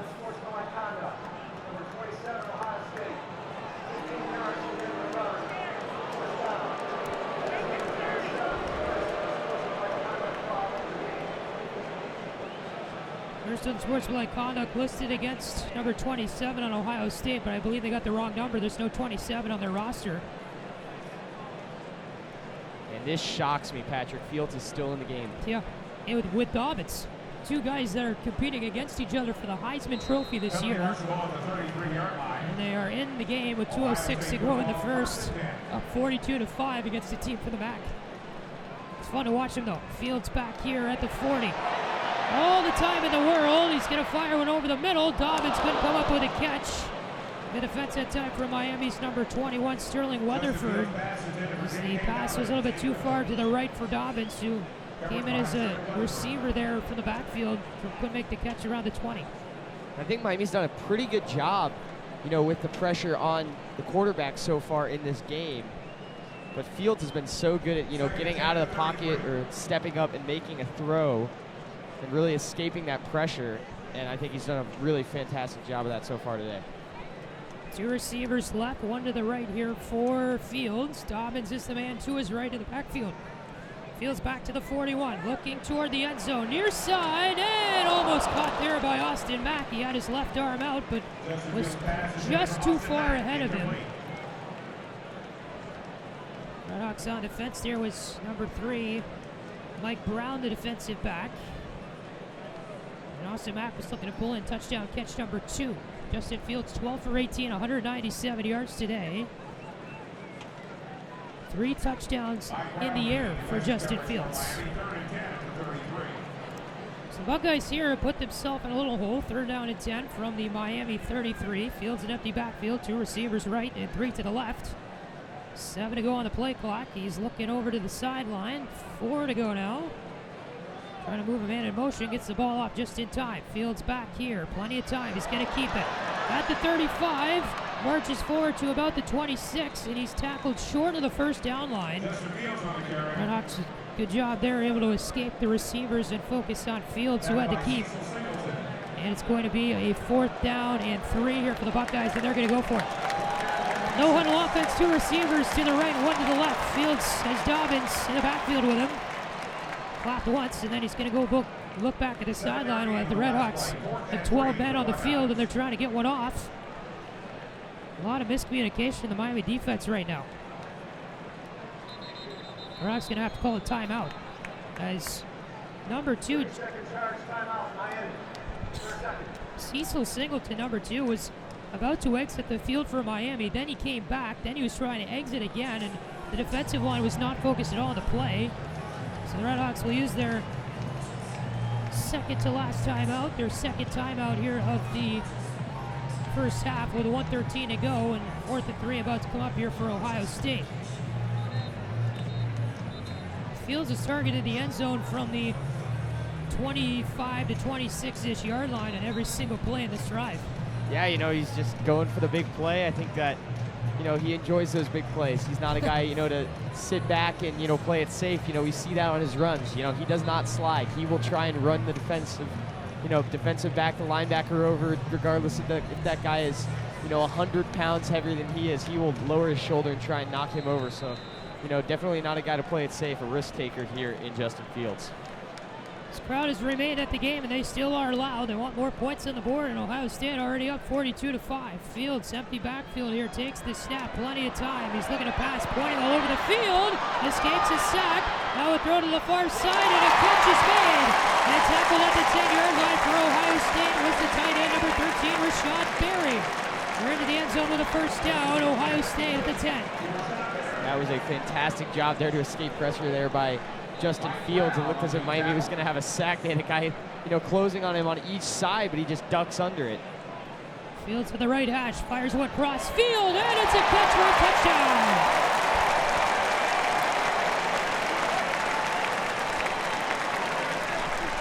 Chris Olave pulls in his second catch of the game, makes it a 48-5 game.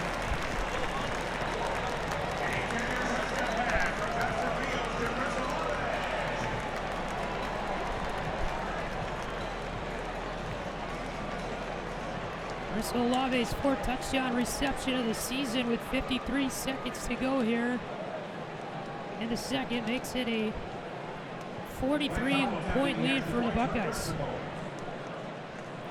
Hobbill here is going to kick it. The extra point good. He's made 7 of those today. Plenty of reps in the PAT department for Hobbill, getting ready for next week's game at Lincoln, Nebraska against the Cornhuskers, and then back home here against Michigan State. 2 primetime games, big ones for Ohio State, coming up in the next 2 weeks. The Michigan State game back here on October the 5th at the Horseshoe, 7:30 start for that, and then the Nebraska game, 7:30 p.m. Eastern time start next week, both the Saturday night football game on ABC. RedHawks are back home next week, maybe get conference play. This is actually the last non-conference game for both of these teams. Ohio State will begin Big Ten play for good next week, and Miami will begin MAC play for the first time next week. Buffalo, the opponent, 12 o'clock Eastern will be the kick for that game back at Yager Stadium in Oxford. The game will be on ESPNU next weekend.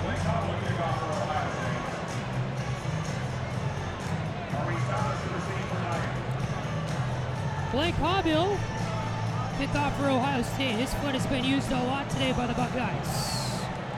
Thomas all the way back for the RedHawks. Fair catch signal at the 5. Miami will begin the drive with 53 seconds to go in the first half at the 25. I think that's something that Mo Thomas got coached on, I think, by Chuck Martin before this game. Those fair catches, I mentioned them multiple times. It just seems so predetermined that he's going to, wave that arm up in the air and just take the ball at the 25. And, really a great strategy, if you are Miami, as they're just going to down it here to end the half. But, Mo Thomas just calling for the fair catch, not even trying to return against this Ohio kick coverage team. I'm surprised the RedHawks here are not trying to at least run a play or something. There's 49 seconds on the clock. They just took a knee.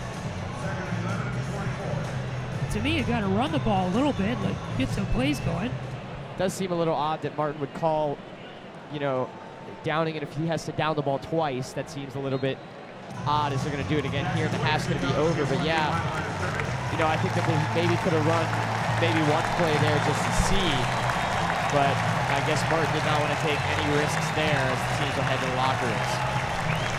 So both teams will march across the field to their respective locker rooms. The crowd here, the hometown crowd for the Buckeyes, very pleased with the first half performance as the RedHawks will saunter off the field with just a field goal and a safety to think about here as we reach halftime in Columbus. Your score after 30 minutes, Ohio State 49, Miami 5, and we'll return with second half action from the Horseshoe in Columbus in just a moment.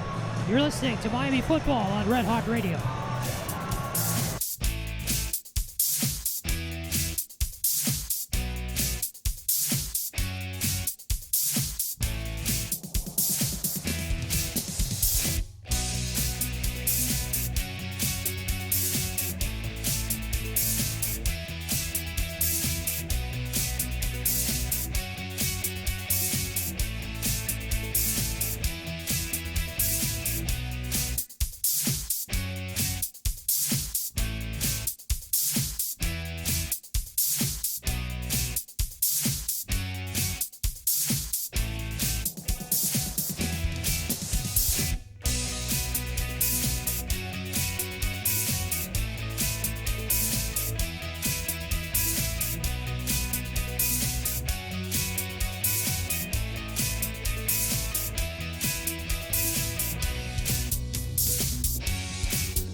Halftime is over, and Ohio State and Miami are set and ready to begin the second half of action. The Buckeyes lead this game by a score of 49-5 over the Miami RedHawks, the visiting team out of Oxford, Ohio. Miami's going to kick off here to begin the second half as well. Ohio State's going to receive the football to begin things here in a second. So, Luke, we saw Justin Fields and J.K. Dobbins, the tag team, played through the entirety of the first half and produced plenty of offense for Ohio State. For Miami, we addressed this question in the first quarter. What does success look like in the second half? I think that success, just comes from, the smaller things, maybe putting together a good drive, maybe, even just, getting a, nice set of downs, getting a first down, with a good, few short plays. Just, small positive things that they can build off of, in watching film, this coming week, and just small things that can build confidence moving into the next week. Despite the 44-point difference between these two teams, the majority of the crowd is stuck around here for the second half in Columbus at the Horseshoe. As the kickoff by Sam Sloman is caught and taken for a knee in the end zone. And Ohio State will begin this drive here at the 25-yard line. The helmet is off of Justin Fields. He's in the huddle, the offensive huddle on the field for OSU right now. We'll see if they throw him back out there. If not, it might be number 4, Chris Shuganoff, and Chris Shuganoff is going to be at the helm of the Ohio State offense here to begin this half. Shuganoff, 6'1", 208, graduate student out of Skillman, New Jersey. He did appear last week, went 2 for 4 for 6 yards in the game at Indiana. Transferred from West Virginia a few years ago, and in his college career, 2 starts, 9 career appearances. So this is appearance number 10 for Shuganoff, and a handoff here to Master Teague the third. We'll gain 2 up the left hash for Ohio State on this offensive drive. You can think that the Buckeyes are just going to try to eat this clock up here as we progress through the second half.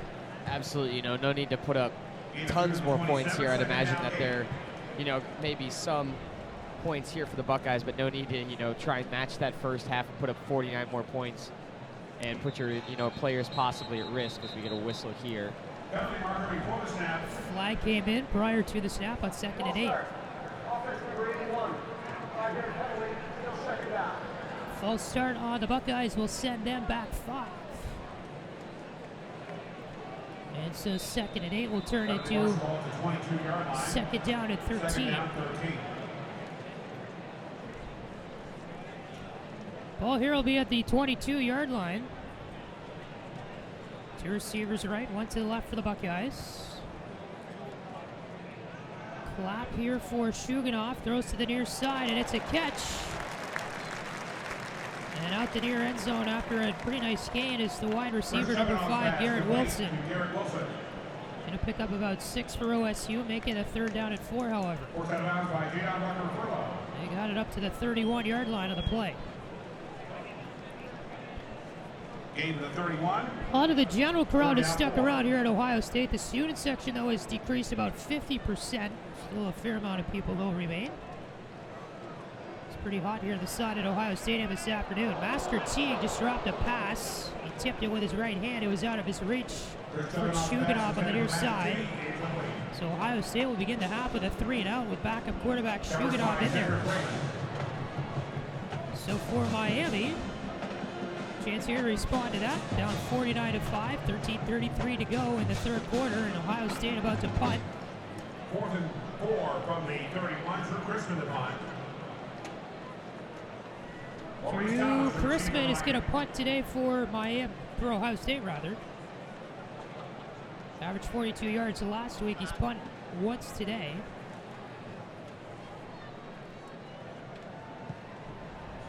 High rolling kick. Maurice Thomas back to return for Miami. Let it go at the 15-yard line, and it went back towards midfield. And Ohio State will make the touch at the 15, and that's where the RedHawks will begin this first drive here of quarter number 3.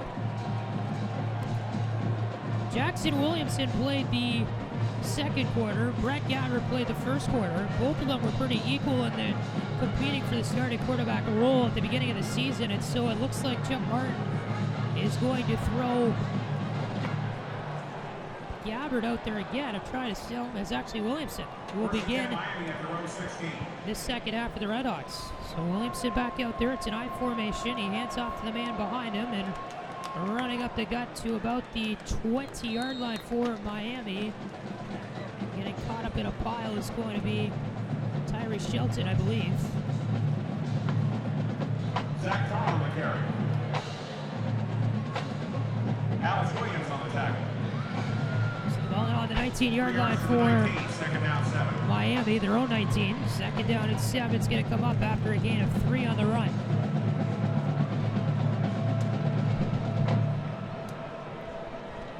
Students actually making a little bit of noise here. Receiver on either side for Williamson hands it off. And being stopped at the 20-yard line is the rusher, Zach Hahn. Got out to about the 20-yard line. It's going to set up a 3rd down and 6 from there.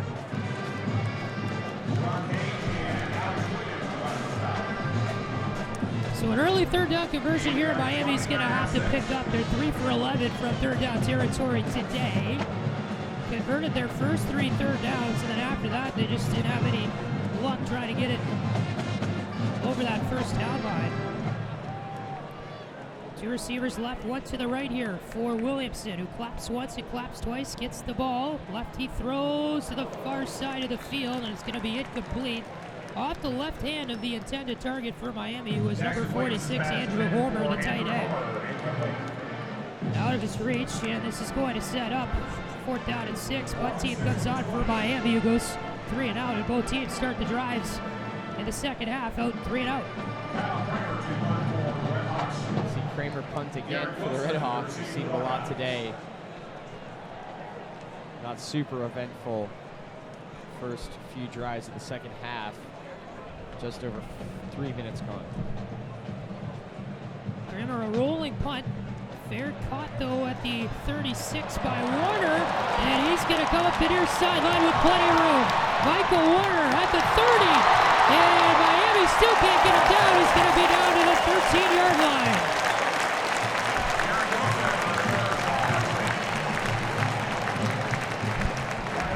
Ohio State will begin the drive at the 12, and a nice return by Garrett Wilson. And they're going to start this drive at the 12-yard line, 1st and 10 with 11:42 to go in the 3rd quarter. Shoot off back out there as the quarterback for Ohio State as the offensive huddle breaks. It's going to be an I formation. Master Teague dots the I for OSU back at the 20. 2 receivers left, none to the right. Little pitch play. Teague gobbled up at the 15. Barparati came in, tackled Teague. He took about 2 steps and went straight down. RedHawks there are going to cause OSU to have a loss. Ball back on the 15, and it's a loss of 3 to put 2nd and 13 on the Buckeyes.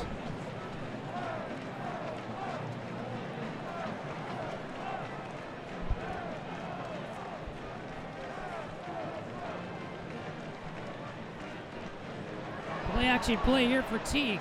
And the ball came out before he was down. The RedHawks have it.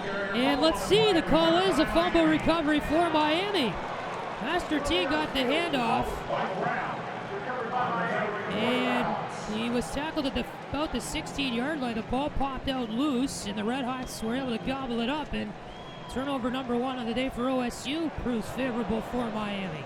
Fumble caused by Sterling Weatherford of Miami. Sterling Weatherford knocked it loose for the RedHawks, and they're going to begin the drive here on their own 16-yard line. That's something positive. Luke, we talked about what's the definition of success. Causing a turnover there is pretty good. Absolutely, especially after, your kick coverage team wasn't exactly able to get what they wanted out of, their play with that big return. So to be able to hold the Buckeyes off the board there is huge for the RedHawks defense. The only other fumble we saw was at the beginning of that game. And I'm not sure if they're reviewing this one. I believe the referee just announced that they are. As a Big Ten official came out on the field.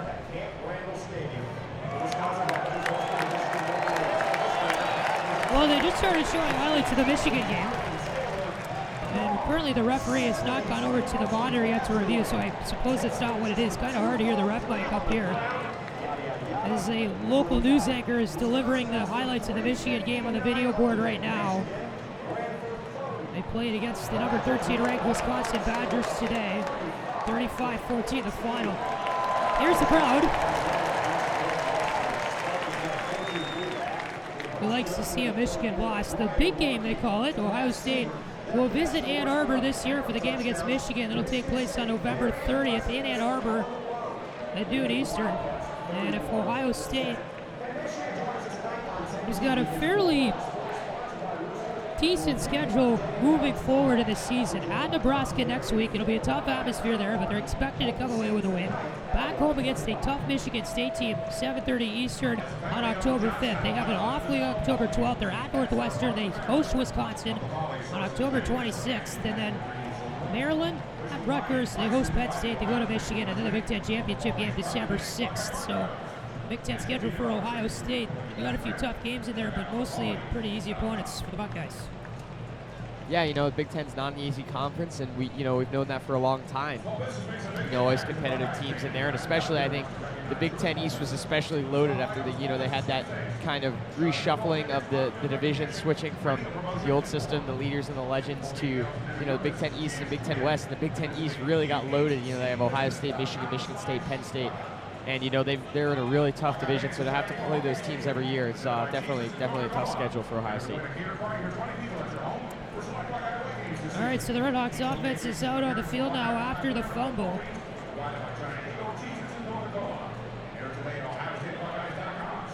As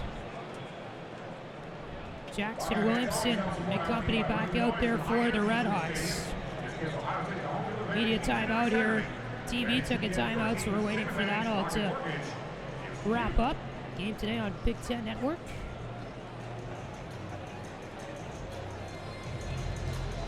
Ohio State, this is their only game that's on cable this season so far as the TV schedule has been released. They've been on broadcast TV the entire season except for this game on BTN cable. Fox and ABC. Yeah, when you're a top 10 team, lots of people like to watch you, and so a lot of eyes on this Ohio State team this year. Brings ratings. Williamson, an empty backfield, throws it far side of the field, and it went off the right hand and incomplete of the intended receiver for the RedHawks, who was number 6. Austin Robinson, 6'1", 180 wide receiver, Cornelius, North Carolina. Cameron Brown had the defense here for Ohio State, 2nd and 10 here on the 16 for Miami.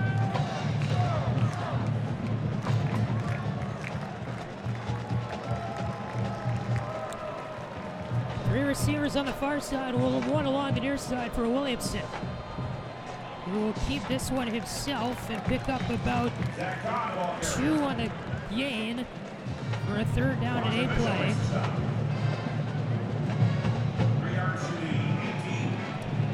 The RedHawks get out to the 18-yard line, and 3rd down and 8 is going to come up.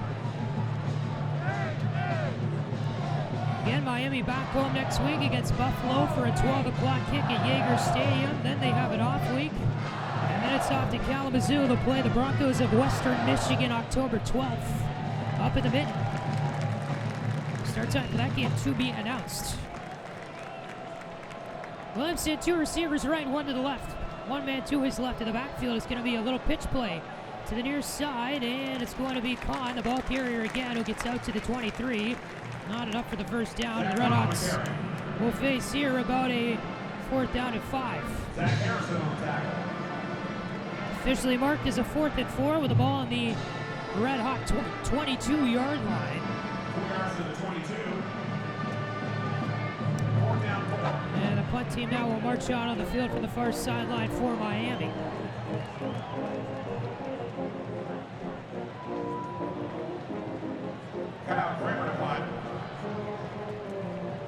So Kyle Kramer out to punt for the RedHawks.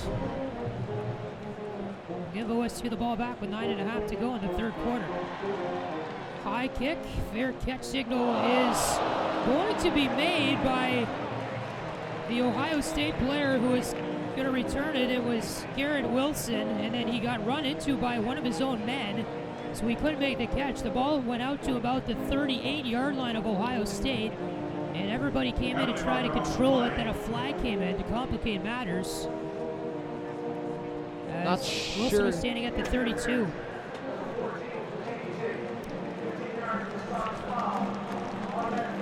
RedHawks whistled for defensive interference. Cedric Raymond was the one who caused the contact for Ohio State. The men to run into each other, and Wilson went down on the play. It'll be Ohio State ball, though. They get 15 free yards as well. And we'll take a break. 9:21 to go in quarter number 3. Buckeyes get the ball back when we return. They're up 49-5 on Miami in Columbus. This is Miami football on Red Hawk Radio.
Ohio State with the football, 1st and 10 on the 48-yard line of their own. Chris Shuganoff handed it off to the near side, and Master Teague trying to stay in bounds along the near sideline. Got down to the Red Hawk 38.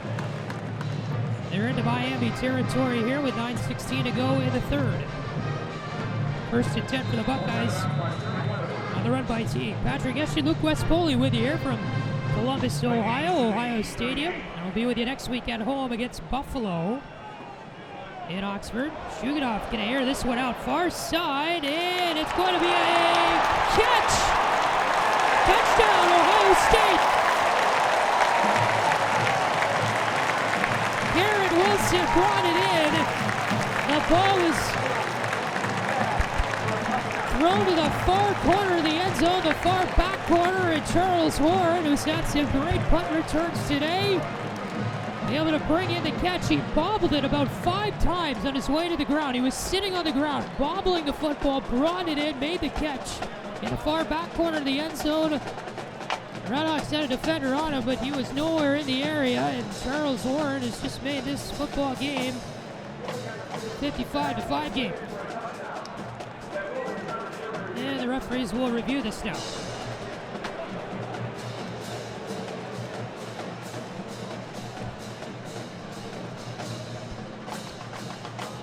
We haven't seen a review, or a replay rather, on the video board yet, and we're going to get one here. If it was caught, it was a really, really nice catch there by Wilson. And it's just playing out on the board here. We'll see what happens. He bobbled that one, and I don't know if that one's going to be a catch. That ball definitely popped up, but I don't know if the arm was under it or if it hit the ground. It was in his left arm when he went to the ground. They're showing the replay on the video board right now. He went up for the catch. It was in his left forearm, and then he hit the ground. The ball came out. He put it up against his head to make the catch. But I don't know when he hit the ground if the ball popped loose. Now we're going to see an angle that's shot from the end zone. Wow.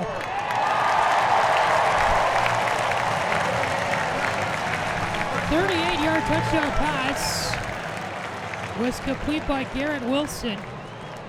The ball was in his left forearm. He came down to the ground. The ball popped out. He held it with both hands up against his head on the ground and then brought it back to his chest, and the catch is completed. That is one heck of a play by Garrett Wilson with the defender on him. Abdu will knock through the extra point. Looking at the replay, he was defended pretty well actually by Jadon Rucker-Furlow. Nonetheless, it makes this game 56-5 lead for Ohio State. Yeah, Wilson gets the ball in his left forearm when he hits the ground. It pops up in the air. He's laying down on his back, puts it up against his helmet, and reels it in with both hands to his chest.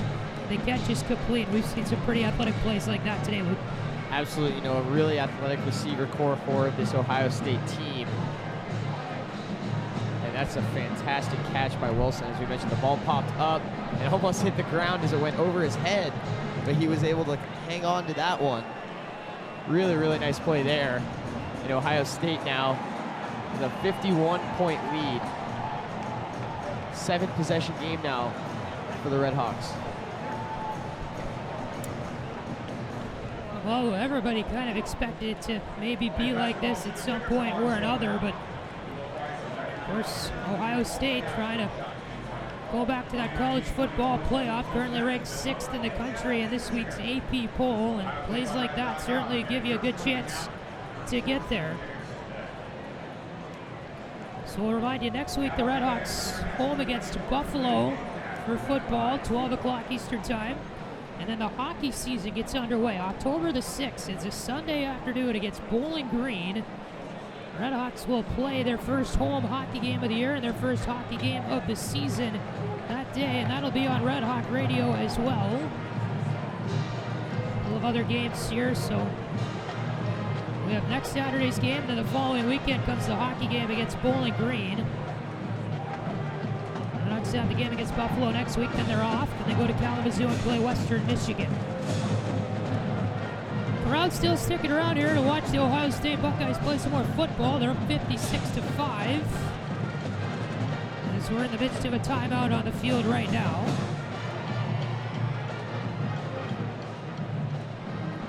And Buffalo next week, Luke, is going to be a pretty tough opponent for Miami.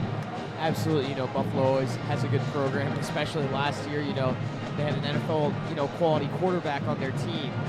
And, Buffalo always a good team. And, Miami now coming out of conference play, if this result holds, which, barring a miracle it would, now they need to go, 5-3 in the MAC, which is doable.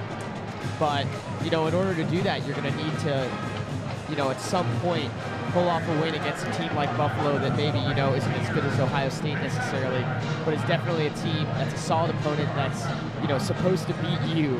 And, to get to a bowl game, you have to do that if you go 1-3 in conference play. So it'll be interesting next week of what we see from the RedHawks. Blake Cobb will kick off here for Ohio State. Plays it over toward the left hash. Thomas, fair catch again. Done that all day at the 3-yard line. We'll start him off here at the 25. Ohio State has 381 yards of total offense this afternoon. RedHawks have 116. OSU 270 in the air, 111 on the ground. Miami 60 on the ground, 56 yards in the air via the pass. Miami averaging just 2.3 yards per play this afternoon. Buckeyes averaging about 8. 9 minutes to go in the third quarter. 56-5. Ohio State leads it. RedHawks have the football.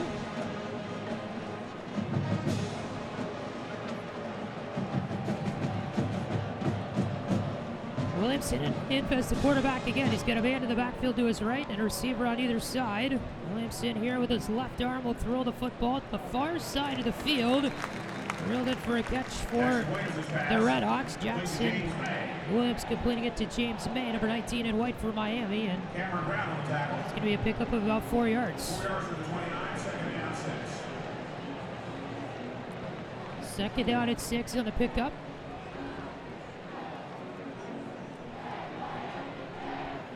RedHawks here will huddle up on the offense. They started the game with the no-huddle offense with Brett Gabbert and company in the offense, and now with Williamson in, they're taking their time.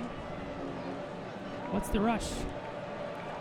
High formation for the RedHawks. Receiver on the far side. Williamson gets the handoff and then handed it back off to Zach Kahn. Kahn not going to pick up any yards on the play. It's going to set up here at third down at 6 for the 29. No gain, third and 6 at the 29. RedHawks with 21 minutes, 5 seconds of possession today. OSU just 14 minutes, 55 seconds. And in that time, they've been able to score 56 points. 2 receivers right, 1 to the left. Third and 6, and Williamson hit hard. Tackled down by Ohio State's number 19, Dallas Gant, his first tackle of the game. And the Buckeyes will send the RedHawks off the field again after a third down with Williamson just getting eaten up there. The defensive line collapsing for Miami. The offensive line. Absolutely, the offensive line, as you mentioned, collapsed, and Williamson got blocked there. He had no time to do anything. As soon as that ball reached his hands, he got absolutely plowed by one of the Ohio State defenders, and Miami's going to punt once again here in their own territory. Kyle Kramer on for the punt. Kick has a weird formation to it. Garrett Wilson back to return. This sends the ball out of the near end zone. The 30-yard line. Wilson never even touched it. Pretty good punt for Kyle Kramer, who gets it into Ohio State territory pretty deep. Went out at the 30.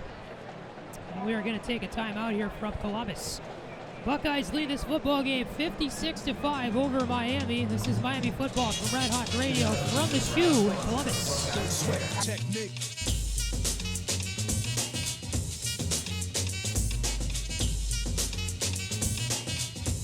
Don't sweat the technique.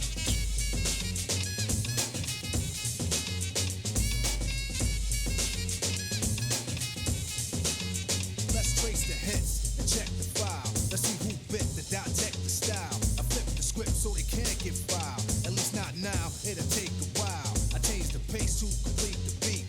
I drop the bass to MCs get weak. For every road they trace is a scar they keep. Cause when I speak, they freak to sweat the technique. I made my debut in 86 with a melody and a president's mix, and now I stay on target and refuse to miss. And I still make hits for beats, parties, clubs, and cars and jeeps. My underground sound vibrates the streets. MCs wanna beef, then I play for keeps. When they sweat the technique.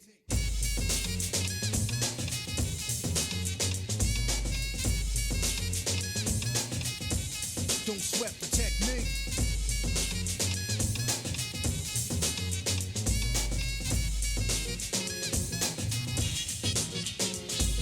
Know how many bombs have I ripped and wrecked, but researchers never found all the pieces yet. Scientists try to solve the context, philosophers are wondering what's next. Pieces took to labs to observe them. They couldn't absorb them, they didn't deserve them. My ideas are only for the audience ears. For my opponents it might take years. Pencils, pens, and swords, letters put together from a key to cause. I'm also a sculpture, born with structure. Because of my culture, I'm a rhythm instructor. Style that'll be full of technology, complete sights and new heights after I get deep. You don't have to speak, just see and peep the technique.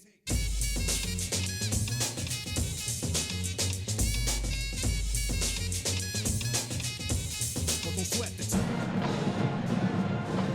Chris Shuganov of the Ohio State offense back out there. They'll have it first and 10 from the 30. Patrick Geshan, Luke West Poley back with you here on Red Hawk Radio from Ohio State. And a handoff here to Master Teague. Gets it out to the 31-yard line. He was tackled along the near side. 6:40 to go here in this third quarter. Ball will be on the 32-yard line for OSU. Crowd crowd sticking around here in Columbus. Game 32. The game today in the college slate, Georgia and Notre Dame. Master T gets another handoff along the near side. Opa across the 40. And the 40-yard line was what he needed for a first down, so he'll pick up Ohio State's 19th first down of the day. Assisted by Terry Weatherford. The game's to the 41. Ohio State football, 1st and 10. Buckeyes have it at the 41. Receiver on either side here for Shuganoff. Slant throw to the far side of the field, and it's a completion for Ohio State. Picking up about 9 yards on the play. Number 97, Noah Potter, his first catch of the day. Elijah Gardner actually came in with a catch. Number 87 for Ohio State. And Mike Brown on the stop. Picked up 10 Game for a to the first Miami down. 49. Buckeyes on the Miami 49. They're in RedHawk territory here. This is a handoff to Master Teague. He's right in the middle of the O at midfield. And tackled down for a loss of 1. It's going to be a second down and 11 coming up. Clock moving, 5:32 to go in the third quarter. Some clouds coming over Ohio Stadium now. It's cloudy outside. We started the game with some pretty warm sunshine. 86 degrees was the kickoff temperature. It's cooled down a little bit. The breeze picking up as well. Had some rain in the area earlier today. Shuganoff airs one out the far side of the field looking for Garrett Wilson. It's going to be incomplete, but a flag was on the play, and I believe it's going to be a free play for Ohio State as the RedHawks may have been offside of the play. Offside, defense, number 96, 5-yard penalty, 15 second down. And the RedHawks were in fact offside, so Buckeyes will get 5 free yards at second down. Yeah, it just looked a little odd there. You saw about half the field move before any of the Ohio State wide receivers tried to break down field. And you know that was a clear offsides there for the RedHawks. Second down at 6, 5:11 to go, third quarter. A receiver on each side for Shuganoff, and Teague is in the backfield to complete an I formation. Shuganoff up to the line looking for a shotgun snap. There's 5 on the play clock. He's going to get it. Play action, rolls to the near side, fires a pass, and it's caught. And out of bounds after the catch for Ohio State. It will be number 6, Jamison Williams, 6'2", 169 freshman out of St. Louis. Chris Shuganoff 3 for 4 today for 57 yards and a touchdown. That was his first touchdown pass of the year. On the great throw to Garrett Wilson. You'll probably see that on the highlight shows tonight when he used his helmet on the ground to completely make the catch. 2 receivers left, none to the right here for Shuganoff. Hands it off to Teague, who's up the right hash and up across the 25-yard line down to the 23. And Ohio State will almost get the first down on that play. They'll be about a few yards short.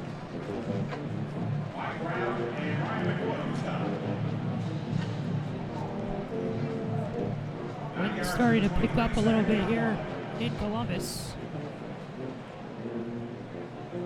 Sky is not dark, it's just become a little bit cloudy here. So he gets another handoff up the middle. He's going to get the first down on 2nd and 1.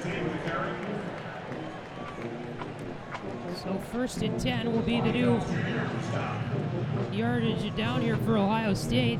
The ball spotted at the 21-yard line of Miami.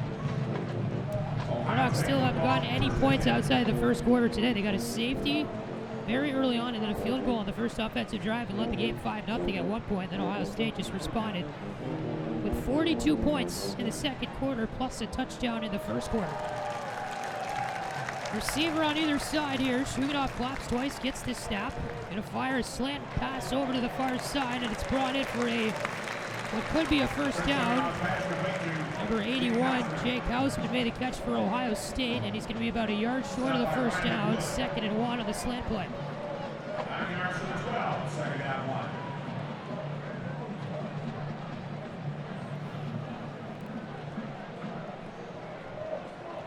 Shuganoff claps twice. And we'll go back up to the line here. 2 receivers along the near side. None to the far side. It's an I formation. And running up here for Ohio State, trying to push his way, got to about the 7-yard line, and then he was pushed back by the Miami defenders, was Master Teague. And let's see here. Trying to give him the first down on that play, so it's going to be first down at 7 with 2:40 to go in the third quarter.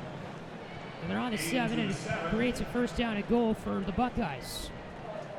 Ohio State football first and goal. High formation, Teague dots the I. Receiver on either side here for Shuganov at the 7. Buckeyes trying to get to 60 points today.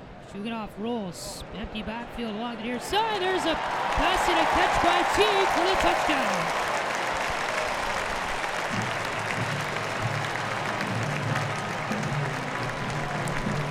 Well, Master Teague adds a touchdown to the column of receptions today for Ohio State, and the Buckeyes lead this one by a score now of 62-5.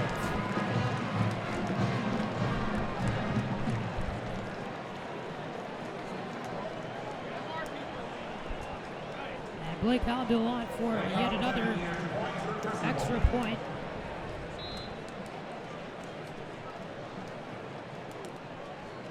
Now the fans starting to file out of Ohio Stadium a little bit. Halbill knocks it through right down the middle, and 2:15 to go in the third quarter. Ohio State leads this football game by a score of 63-5. As the Miami offense prepares to get back out on the field again. Chris Shuganov here, the backup quarterback for Ohio State. Luke getting some meaningful reps in this stadium. As if anything happened to Justin Fields, Shuganov is their guy, and he's going to have to perform at a high level in order for Ohio State to achieve those high objectives that they set all year. Absolutely, all year he's going to have to be that, that guy that's going to have to step in for Justin Fields, as you mentioned earlier in the broadcast. Justin Fields, looking for maybe a Heisman Trophy this year, and he definitely, looked that way today. Obviously, against a weaker opponent than they're used to playing, but he definitely looked like that. But, when you play in the Big Ten Conference and you play in, one of the biggest rivalries in all of sports in that Ohio State-Michigan games, your games are going to get physical, and Fields is going to get banged up. So you really need, a backup guy that can stand in and, you can rely on to make plays at the same level as Fields, maybe just for a small period of time. And, he's really been their guy. Maurice Thomas made another fair catch on the kickoff from Hobbill, and the RedHawks will be first and 10 for the 25 with 2:15 to go. Here in quarter number 3 from Columbus, Ohio State now up to 446 total yards of offense this afternoon. Pretty impressive. Some of the plays they've been making too have just been out of real. High formation for Jackson Williamson. It's going to be a handoff here up the middle. Zach Kahn picks up a 1 on the right hash.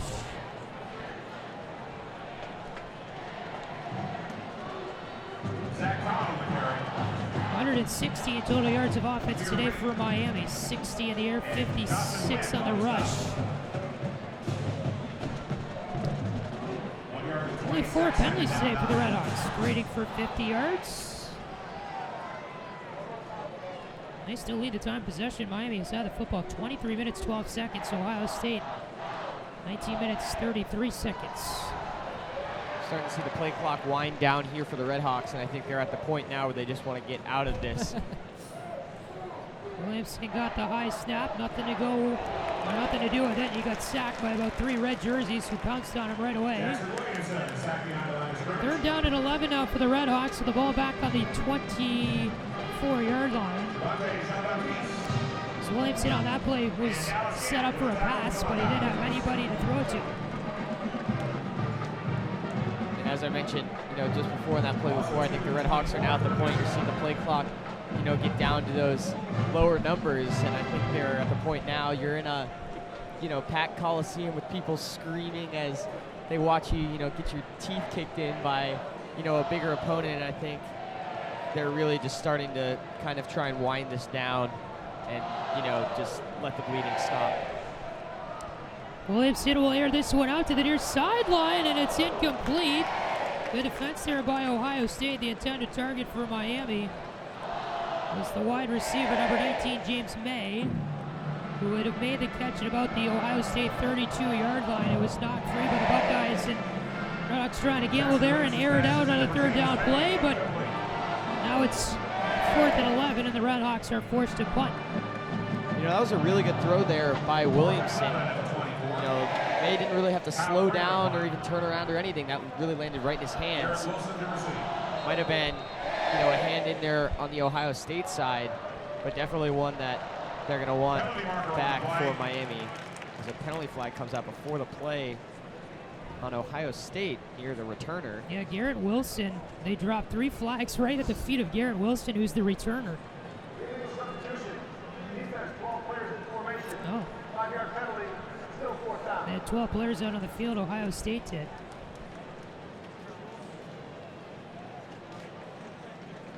This won't change anything for Miami, though, as it's not going to give them the first down, so they're going to have to punt anyway. I thought it was odd, though, how 3 of the flags came out near the returner and none near the line of scrimmage. So now Kramer will get his punt off, and it goes and lands next to Wilson at the 12-yard line. He thought he was going to roll back to the end zone. Instead, the ball rolls back toward midfield, and RedHawks will touch it around the 21-yard line, and that's where Ohio State begins this drive here in the second half. 25 seconds to go in the third quarter.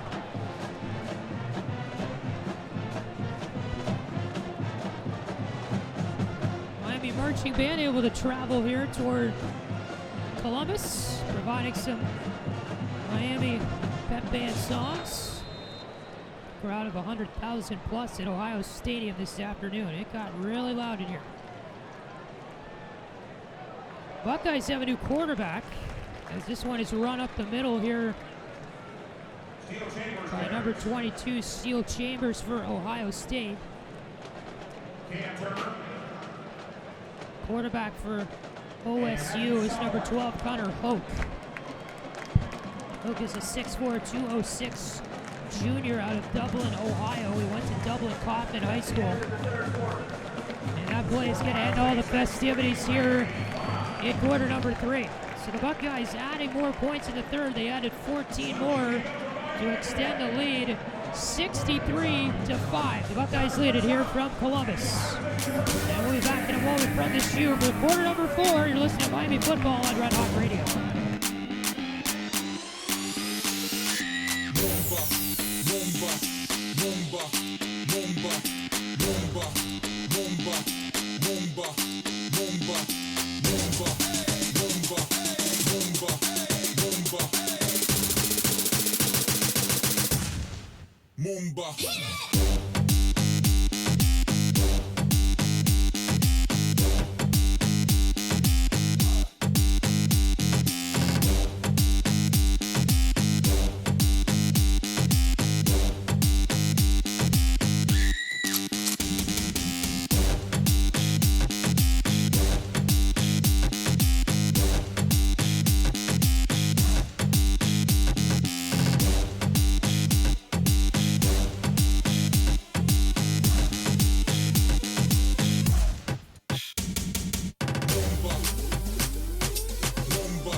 Warma.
15 minutes are on the clock here for quarter number 4.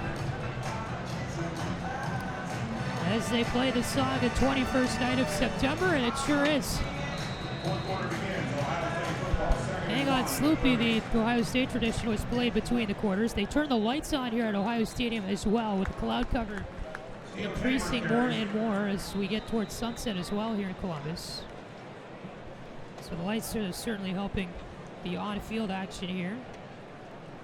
Cam Turner on the tackle. New quarterback for Ohio State again is Gunnar Hoke, number 12.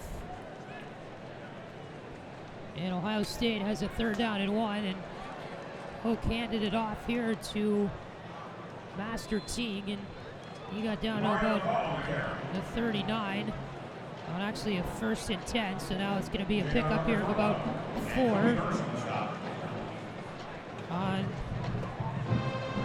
going to create now a 2nd down and 6. 4 yards to the 39, 2nd down,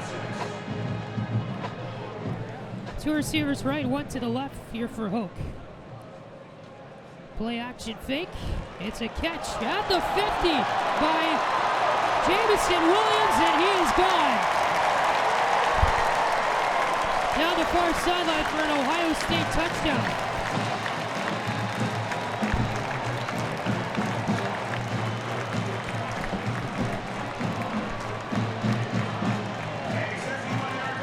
Gunnar Hoke will get his first touchdown pass of the season, and Jamison Williams will get his first touchdown catch of the game as he got a pass along the far sideline and was just gone. Had an open lane to the end zone. 61 yards on a 4-play, 79-yard drive that lasted 1 minute and 26 seconds. Abel on for the extra point, and OSU with a make here would hit 70 on the day, and they sure do just that. 70-5, it's a 65-point game.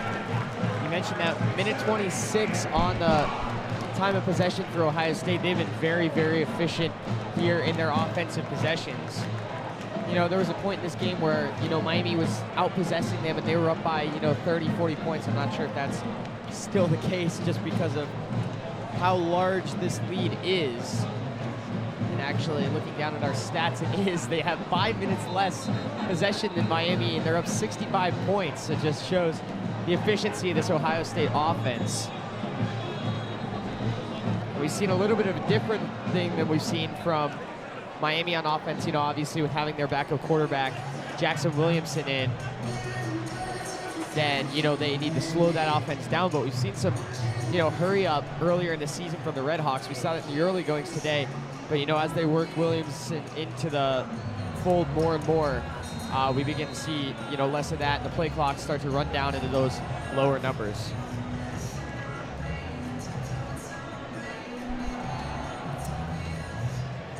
All right, so Blake Hobby will kick off again for Ohio State. And Maurice Thomas will signal a fair catch, but he lets it go over his head and out the back of the end zone. 70-5, your score with 13:59 to go in the 4th quarter. Ohio State on top, and the RedHawks today, Luke, have just not been able to pick up any first downs outside of the 1st quarter. Yes, they picked up a few here and there, but they usually start the drive at the 25-yard line, and they just can't get past the 35. Absolutely. You know, they have a couple, you know, run plays on the earlier downs, and then, you know, there'd be a sack or there'd be, you know, just a mobbing of the backfield, you know, as soon as that ball was snapped. And, you know, there have been probably more drives than you can count on one hand where they've started at the 25 after a touchback and then also finished and punted there. Handoff up the middle here for Miami. As the runner that time. For the RedHawks, they put a new player in there, number 26, Mitchell Burton, the running back. Looks like we've got a new quarterback for Miami as well.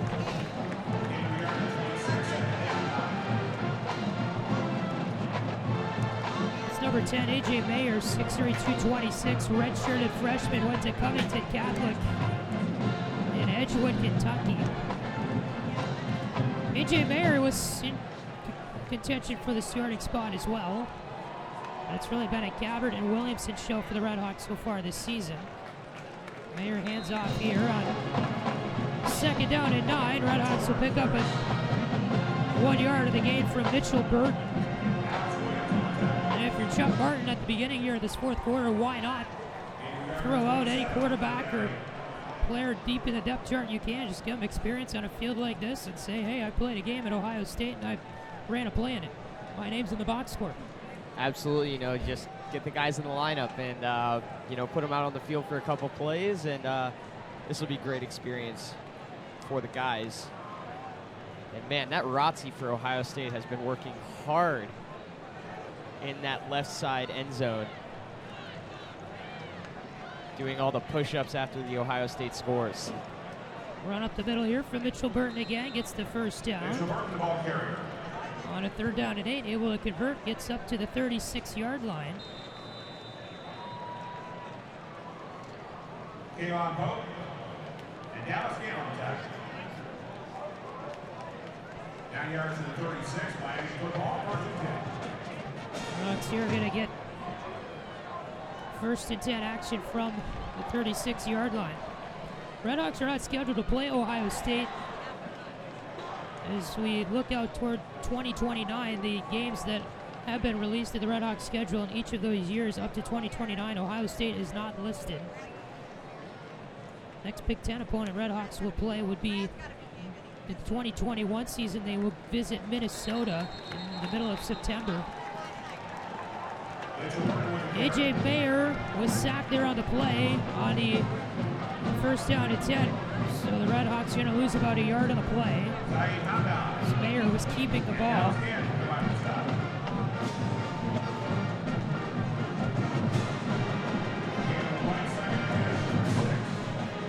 11-12 to go here in the 4th quarter.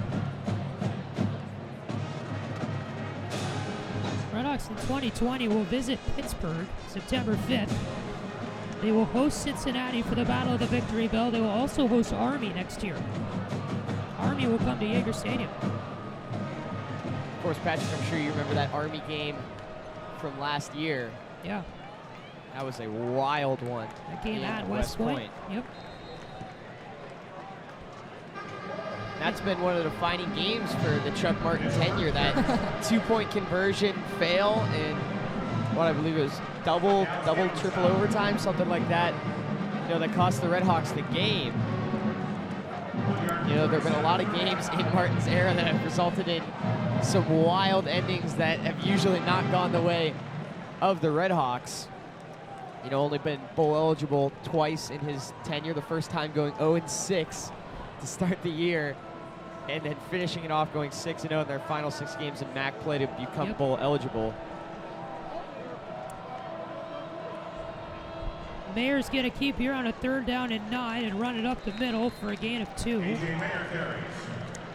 And so it'll set up a 4th and 7 as we just passed the mark of 10 minutes left in the 4th quarter. And 4th down here is going to be at the Miami 39. And Redhawks are going to switch out the offense for the punt team. We mentioned only 3 players on the field right now for Miami. Oh my gosh. Now they come out. Now the players come out. There's 16 on the play clock, and the Redhawks had 4 players on the field. Kramer standing back at the Redhawk 25-yard line.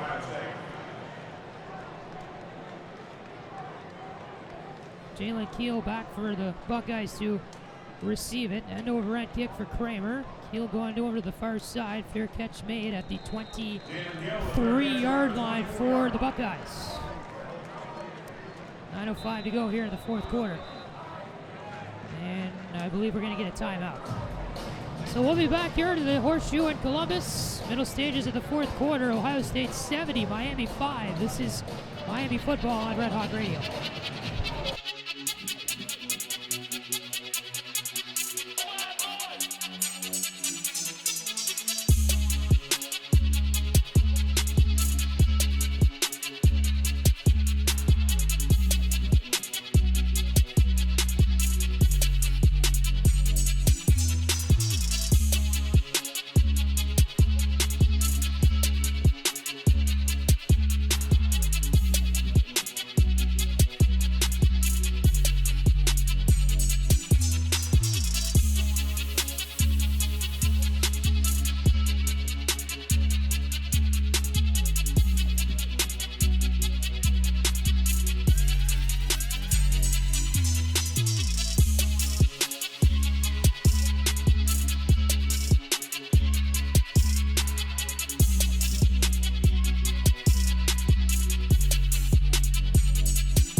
Connor Oak and company back out on the field for Ohio State of the offense, and it's going to be a run up the middle on the first play of the drive for the Buckeyes.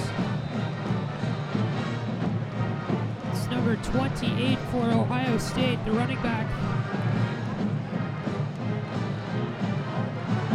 Marcus Crowley. It's beginning to look like a night game out here. Yeah, the dark lights here in are on. It's Columbus. kind of dark. Clouds covering up the sky right now.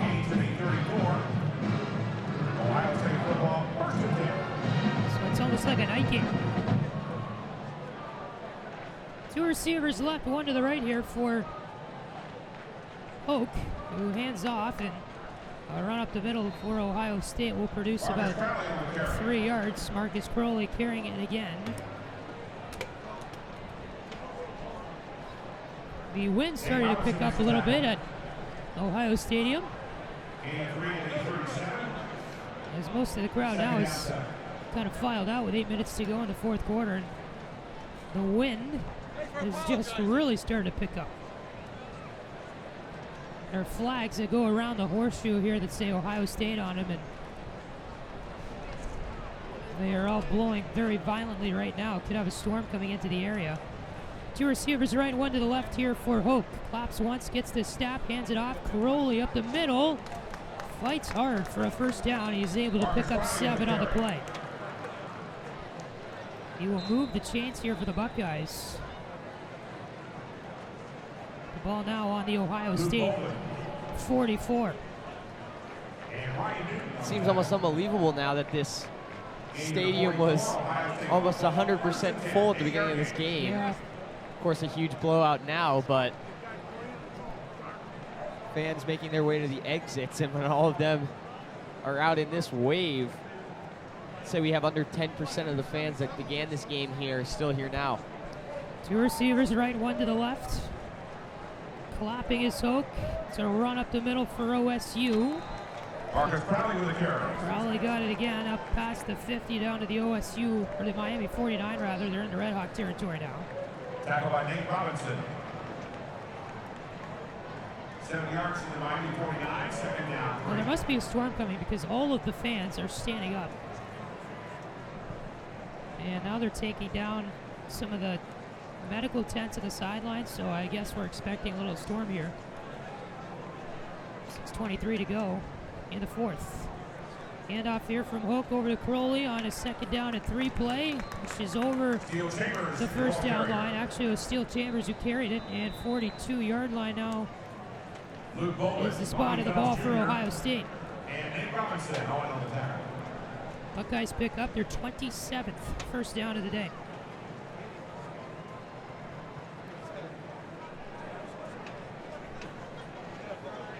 Getting to the 22. Taking their time here on offense, 5:50 to go in the fourth. And now a light rain is beginning to fall. Hook got the snap, handoff up the middle. It's a good run there by Steele Chambers, the running back, able to pick up Steele Chambers on the carry. about 4 on the play.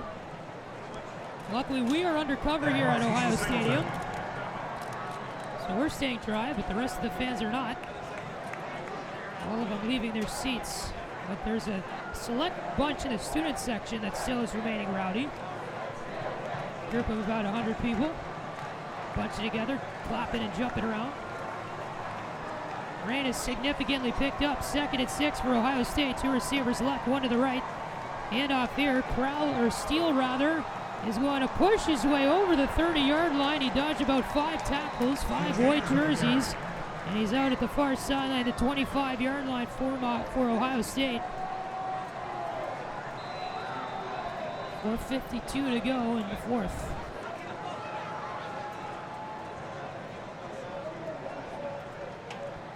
And the rain just coming down, and all the fans hitting the exits. There might be about 4,000 people left in the stadium now. Seems that way. Yeah. And as if things could have gotten worse for the RedHawks, instead of an angry Chuck Martin in the locker room, they're going to get a cold, wet, angry Chuck Martin in the locker room. So not ideal way to end this game for the RedHawks now. Down 70-5. And now just getting rained on to make matters worse here for them late in the fourth quarter. And man, that is going to be a tough 2-hour drive home back to Oxford for those teams. I don't want to be on that bus. Steel Chambers got to the 15 on a run for pickup of 7 yards. It's going to be a 2nd and 2 here, so he actually got 8. 3 receivers right, 1 to the left. It's going to be another handoff. Steel Chambers now and up the near side, over the 5, and tackled down at the 2-yard line. Not quite able to get to the end zone. RedHawks tackled him down short, but it's going to be a 1st and goal for OSU at the 2. Just like to point out, a lot of fans here brought some garbage bags or ponchos, which almost surprises me. And there's an injured RedHawk on the field along the near side. It's number 2, the defensive back, Cecil Singleton, 6'2", 206 out of Cincinnati, went to Princeton High School. And we will take a timeout as well. 3:36 to go at a rainy Ohio Stadium in Columbus. It's coming down in sheets now. Fourth quarter, 70-5, Ohio State on top. It's Miami football on RedHawk Radio.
Well, if you look across the way from our vantage point here at the Horseshoe and you look at the tunnels where the fans come in and out to access the concourse, you see just bunches of people at each of them. They're just riding this out, trying to get their money's worth this afternoon. Ohio State football. They didn't leave, they just stayed there in the concourse. The only people that really remain are some diehard fans in ponchos just scattered throughout the stadium, and then there's above the tunnels at the end of each field past the end zone, there's groups of about 200 students each on each side, and they're just jumping around having a good time. Yeah, man, I gotta tell you, it really needs to, have a true fan. Up 70-5, sheets of rain coming down. You stick here through it. Well, they don't play a home game every day. Ohio State will add another touchdown. As Gunnar Hope handed it off to his favorite running back on the drive, number 22, Steel Chambers. All right, let's add 6 more. It's 76-5 now. 11 touchdowns on the day for the Buckeyes. This is incredible. 11 touchdowns, no field goals, no points coming in any other way for Ohio State. They just keep piling it on, just keep putting it in the end zone. A lot of people thought this game would be a blowout, but I don't think they expected it to be this bad. Extra point missed there. So they put in a new kicker for it. Dominic DiMaccio, he's a sophomore out of Powell, Ohio, went to St. Francis de Sales High School, 5'8", 190. And they put him in for the last kickoff. He just missed an extra point. So missed extra point, yeah. They can't quite get to 77 points, but I think they'll take 76. Buckeyes lead at 76-5. More dedication, too. At the end zone to our left, all of the ROTC soldiers are doing their push-ups, and they've had to do a lot of them today. I believe they're doing 76 right now. Some of them are struggling. It's pouring down rain. They're on slippery concrete trying to do 76 push-ups. Those are tough guys, I tell you. Really tough. And then think before that, 70 push-ups just a few minutes ago. Before that, 63 push-ups. And the list goes on and on and on. They've done plenty of those today. But those guys in great shape. I'm sure they could probably do plenty more. So there's a puddle forming on each sideline on that concrete. Especially, it's clear here on the Ohio State sideline. About 2 inches of water, it looks like, just piled up on that. And I don't think anyone expected this, Patrick. It looked to be pretty clear throughout this game. We saw some clouds and had a little bit of rain on the drive here, but it was pretty sunny from about 2.5 hours from kickoff all the way until really halftime. And now rain coming down in sheets. Most of the crowd has left. The Miami band has left. And wow, this has been a fun one, hasn't it? Sure has.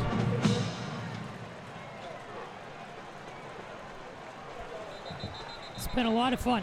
And I want to thank the Ohio State Sports Information staff for allowing us to come do this game. Kind of came together midweek.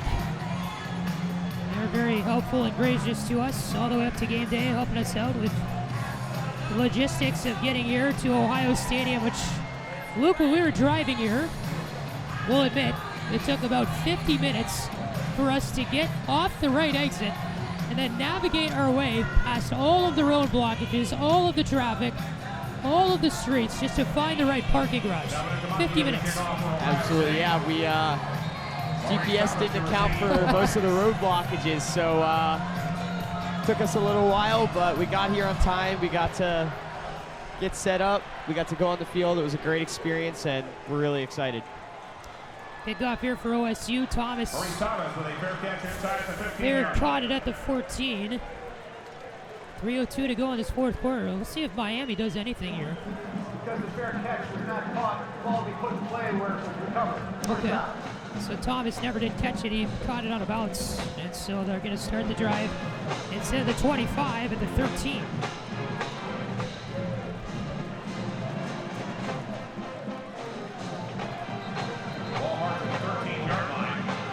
High formation for Miami. 2 receivers on the left, 1 to the right. A.J. Meyer in at quarterback again. Please adjust the game clock to 2 minutes, 58 seconds. Going to take 4 seconds off the game clock. Instead of 3:02, it's now going to say 2:58. Thank you. The wind's blowing here too in Ohio Stadium. See the pennants with all the Big Ten teams on top of this stadium blowing all over the place. The Michigan one especially taking a beating. Fitting for today, isn't it, Patty? It is. 35-14 loss earlier to Wisconsin.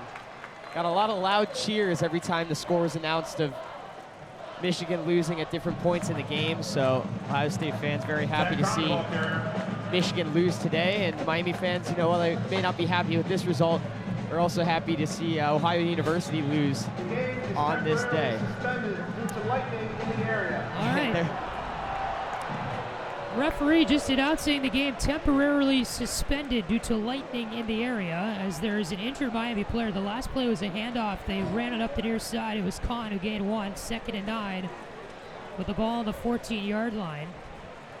Buckeyes now, Luke, have surpassed 600 yards of total offense. They're at 601 today.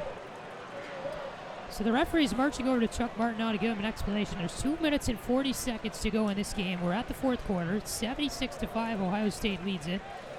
And I'm not sure exactly what the rule is here, Luke. I don't know if we absolutely have to finish or... I'd imagine this game will be called. ...what the protocol is going to be. Chuck Martin is getting an explanation right now from 3 officials who are along the far sideline for Miami and a bunch of the Ohio State players. Ladies and gentlemen, we have an important announcement. Lightning has been detected in the area, and the game has been suspended. We are hopeful we will be able to bring the teams back for a brief warm-up before resuming play. All right. We thank you for your patience and cooperation. If you decide to leave the stadium at this time, please follow the instructions of the stadium staff in your section and move slowly and carefully to the nearest exit.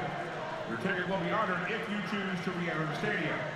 Updates will be shared via the video board, media announcements, 97.1 FM. The game has been temporarily suspended. It has not been completed, just suspended. And Facebook.com/Buckeyes. Maybe. Twitter.com/OSU Police. The game is over. All right. So now it's over. As the referee went from Chuck Martin and then he went to Ryan Day and he said, I guess both coaches said, just finish it up here, we're done. And really no need to resume the game here. 71-point game, 10-touchdown game. No need to resume it, especially, having to delay that game another 30 minutes just does not make, feasible sense for these teams to have to clear out to come back in, so the teams will shake hands. And just as we expected, a dominant performance from Ohio State, and game's over here.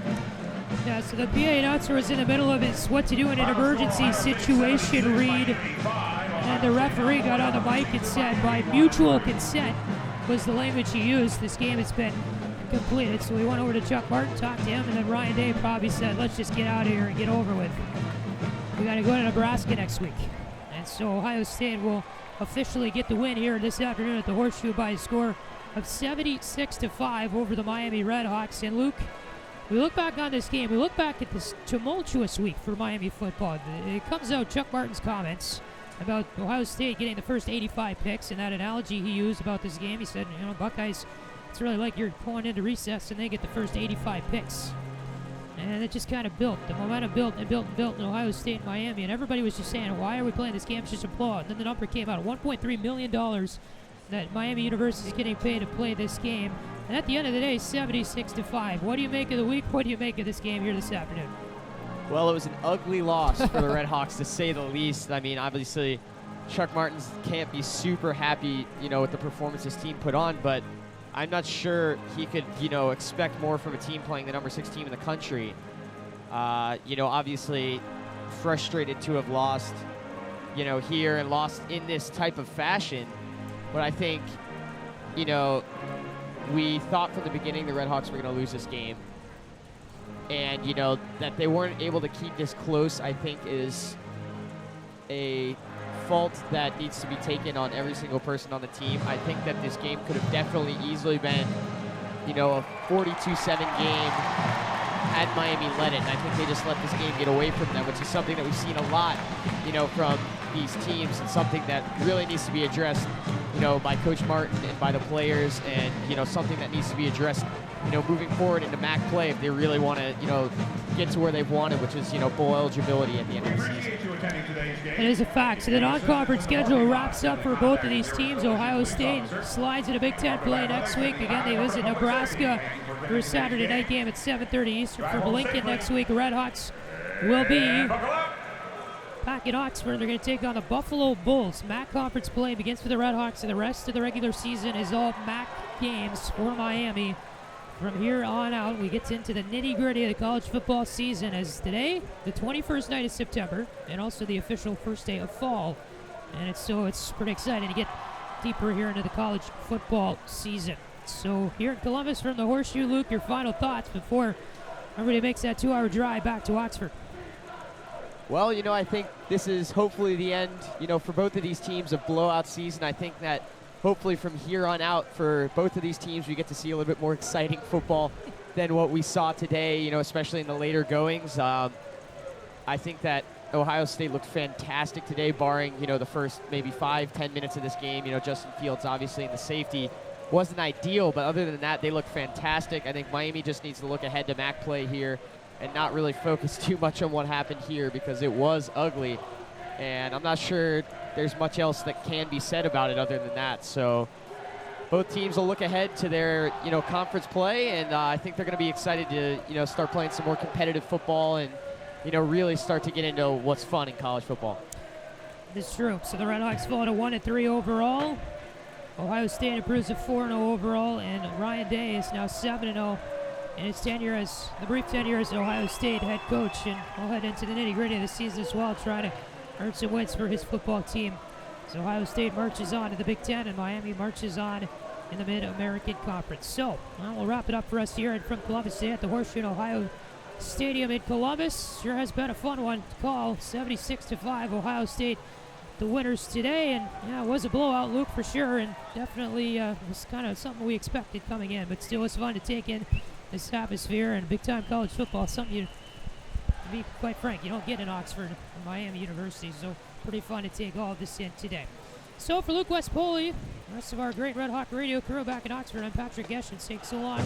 Thank you so much for listening today from Ohio Stadium in Columbus. We'll be back with you on the air next week, next Saturday, 12 p.m. Eastern Time, and the Red Hawks will host Buffalo, and the Bulls MAC play begins 12 Eastern Time on Red Hawk Radio. The YouTube link will be tweeted out on the Red Hawk Radio Twitter page some point middle of next week. And of course, have that on our YouTube channel right here, Red Hawk Radio, as well. So until then, Luke West Poley, my name is Patrick Geshan. Thank you so much for listening. Have a great rest of your Saturday. Red Hawks fall in Columbus at Ohio State by a score of 76-5 here on Red Hawk Radio. Have a great one, everybody, and we'll see you next week.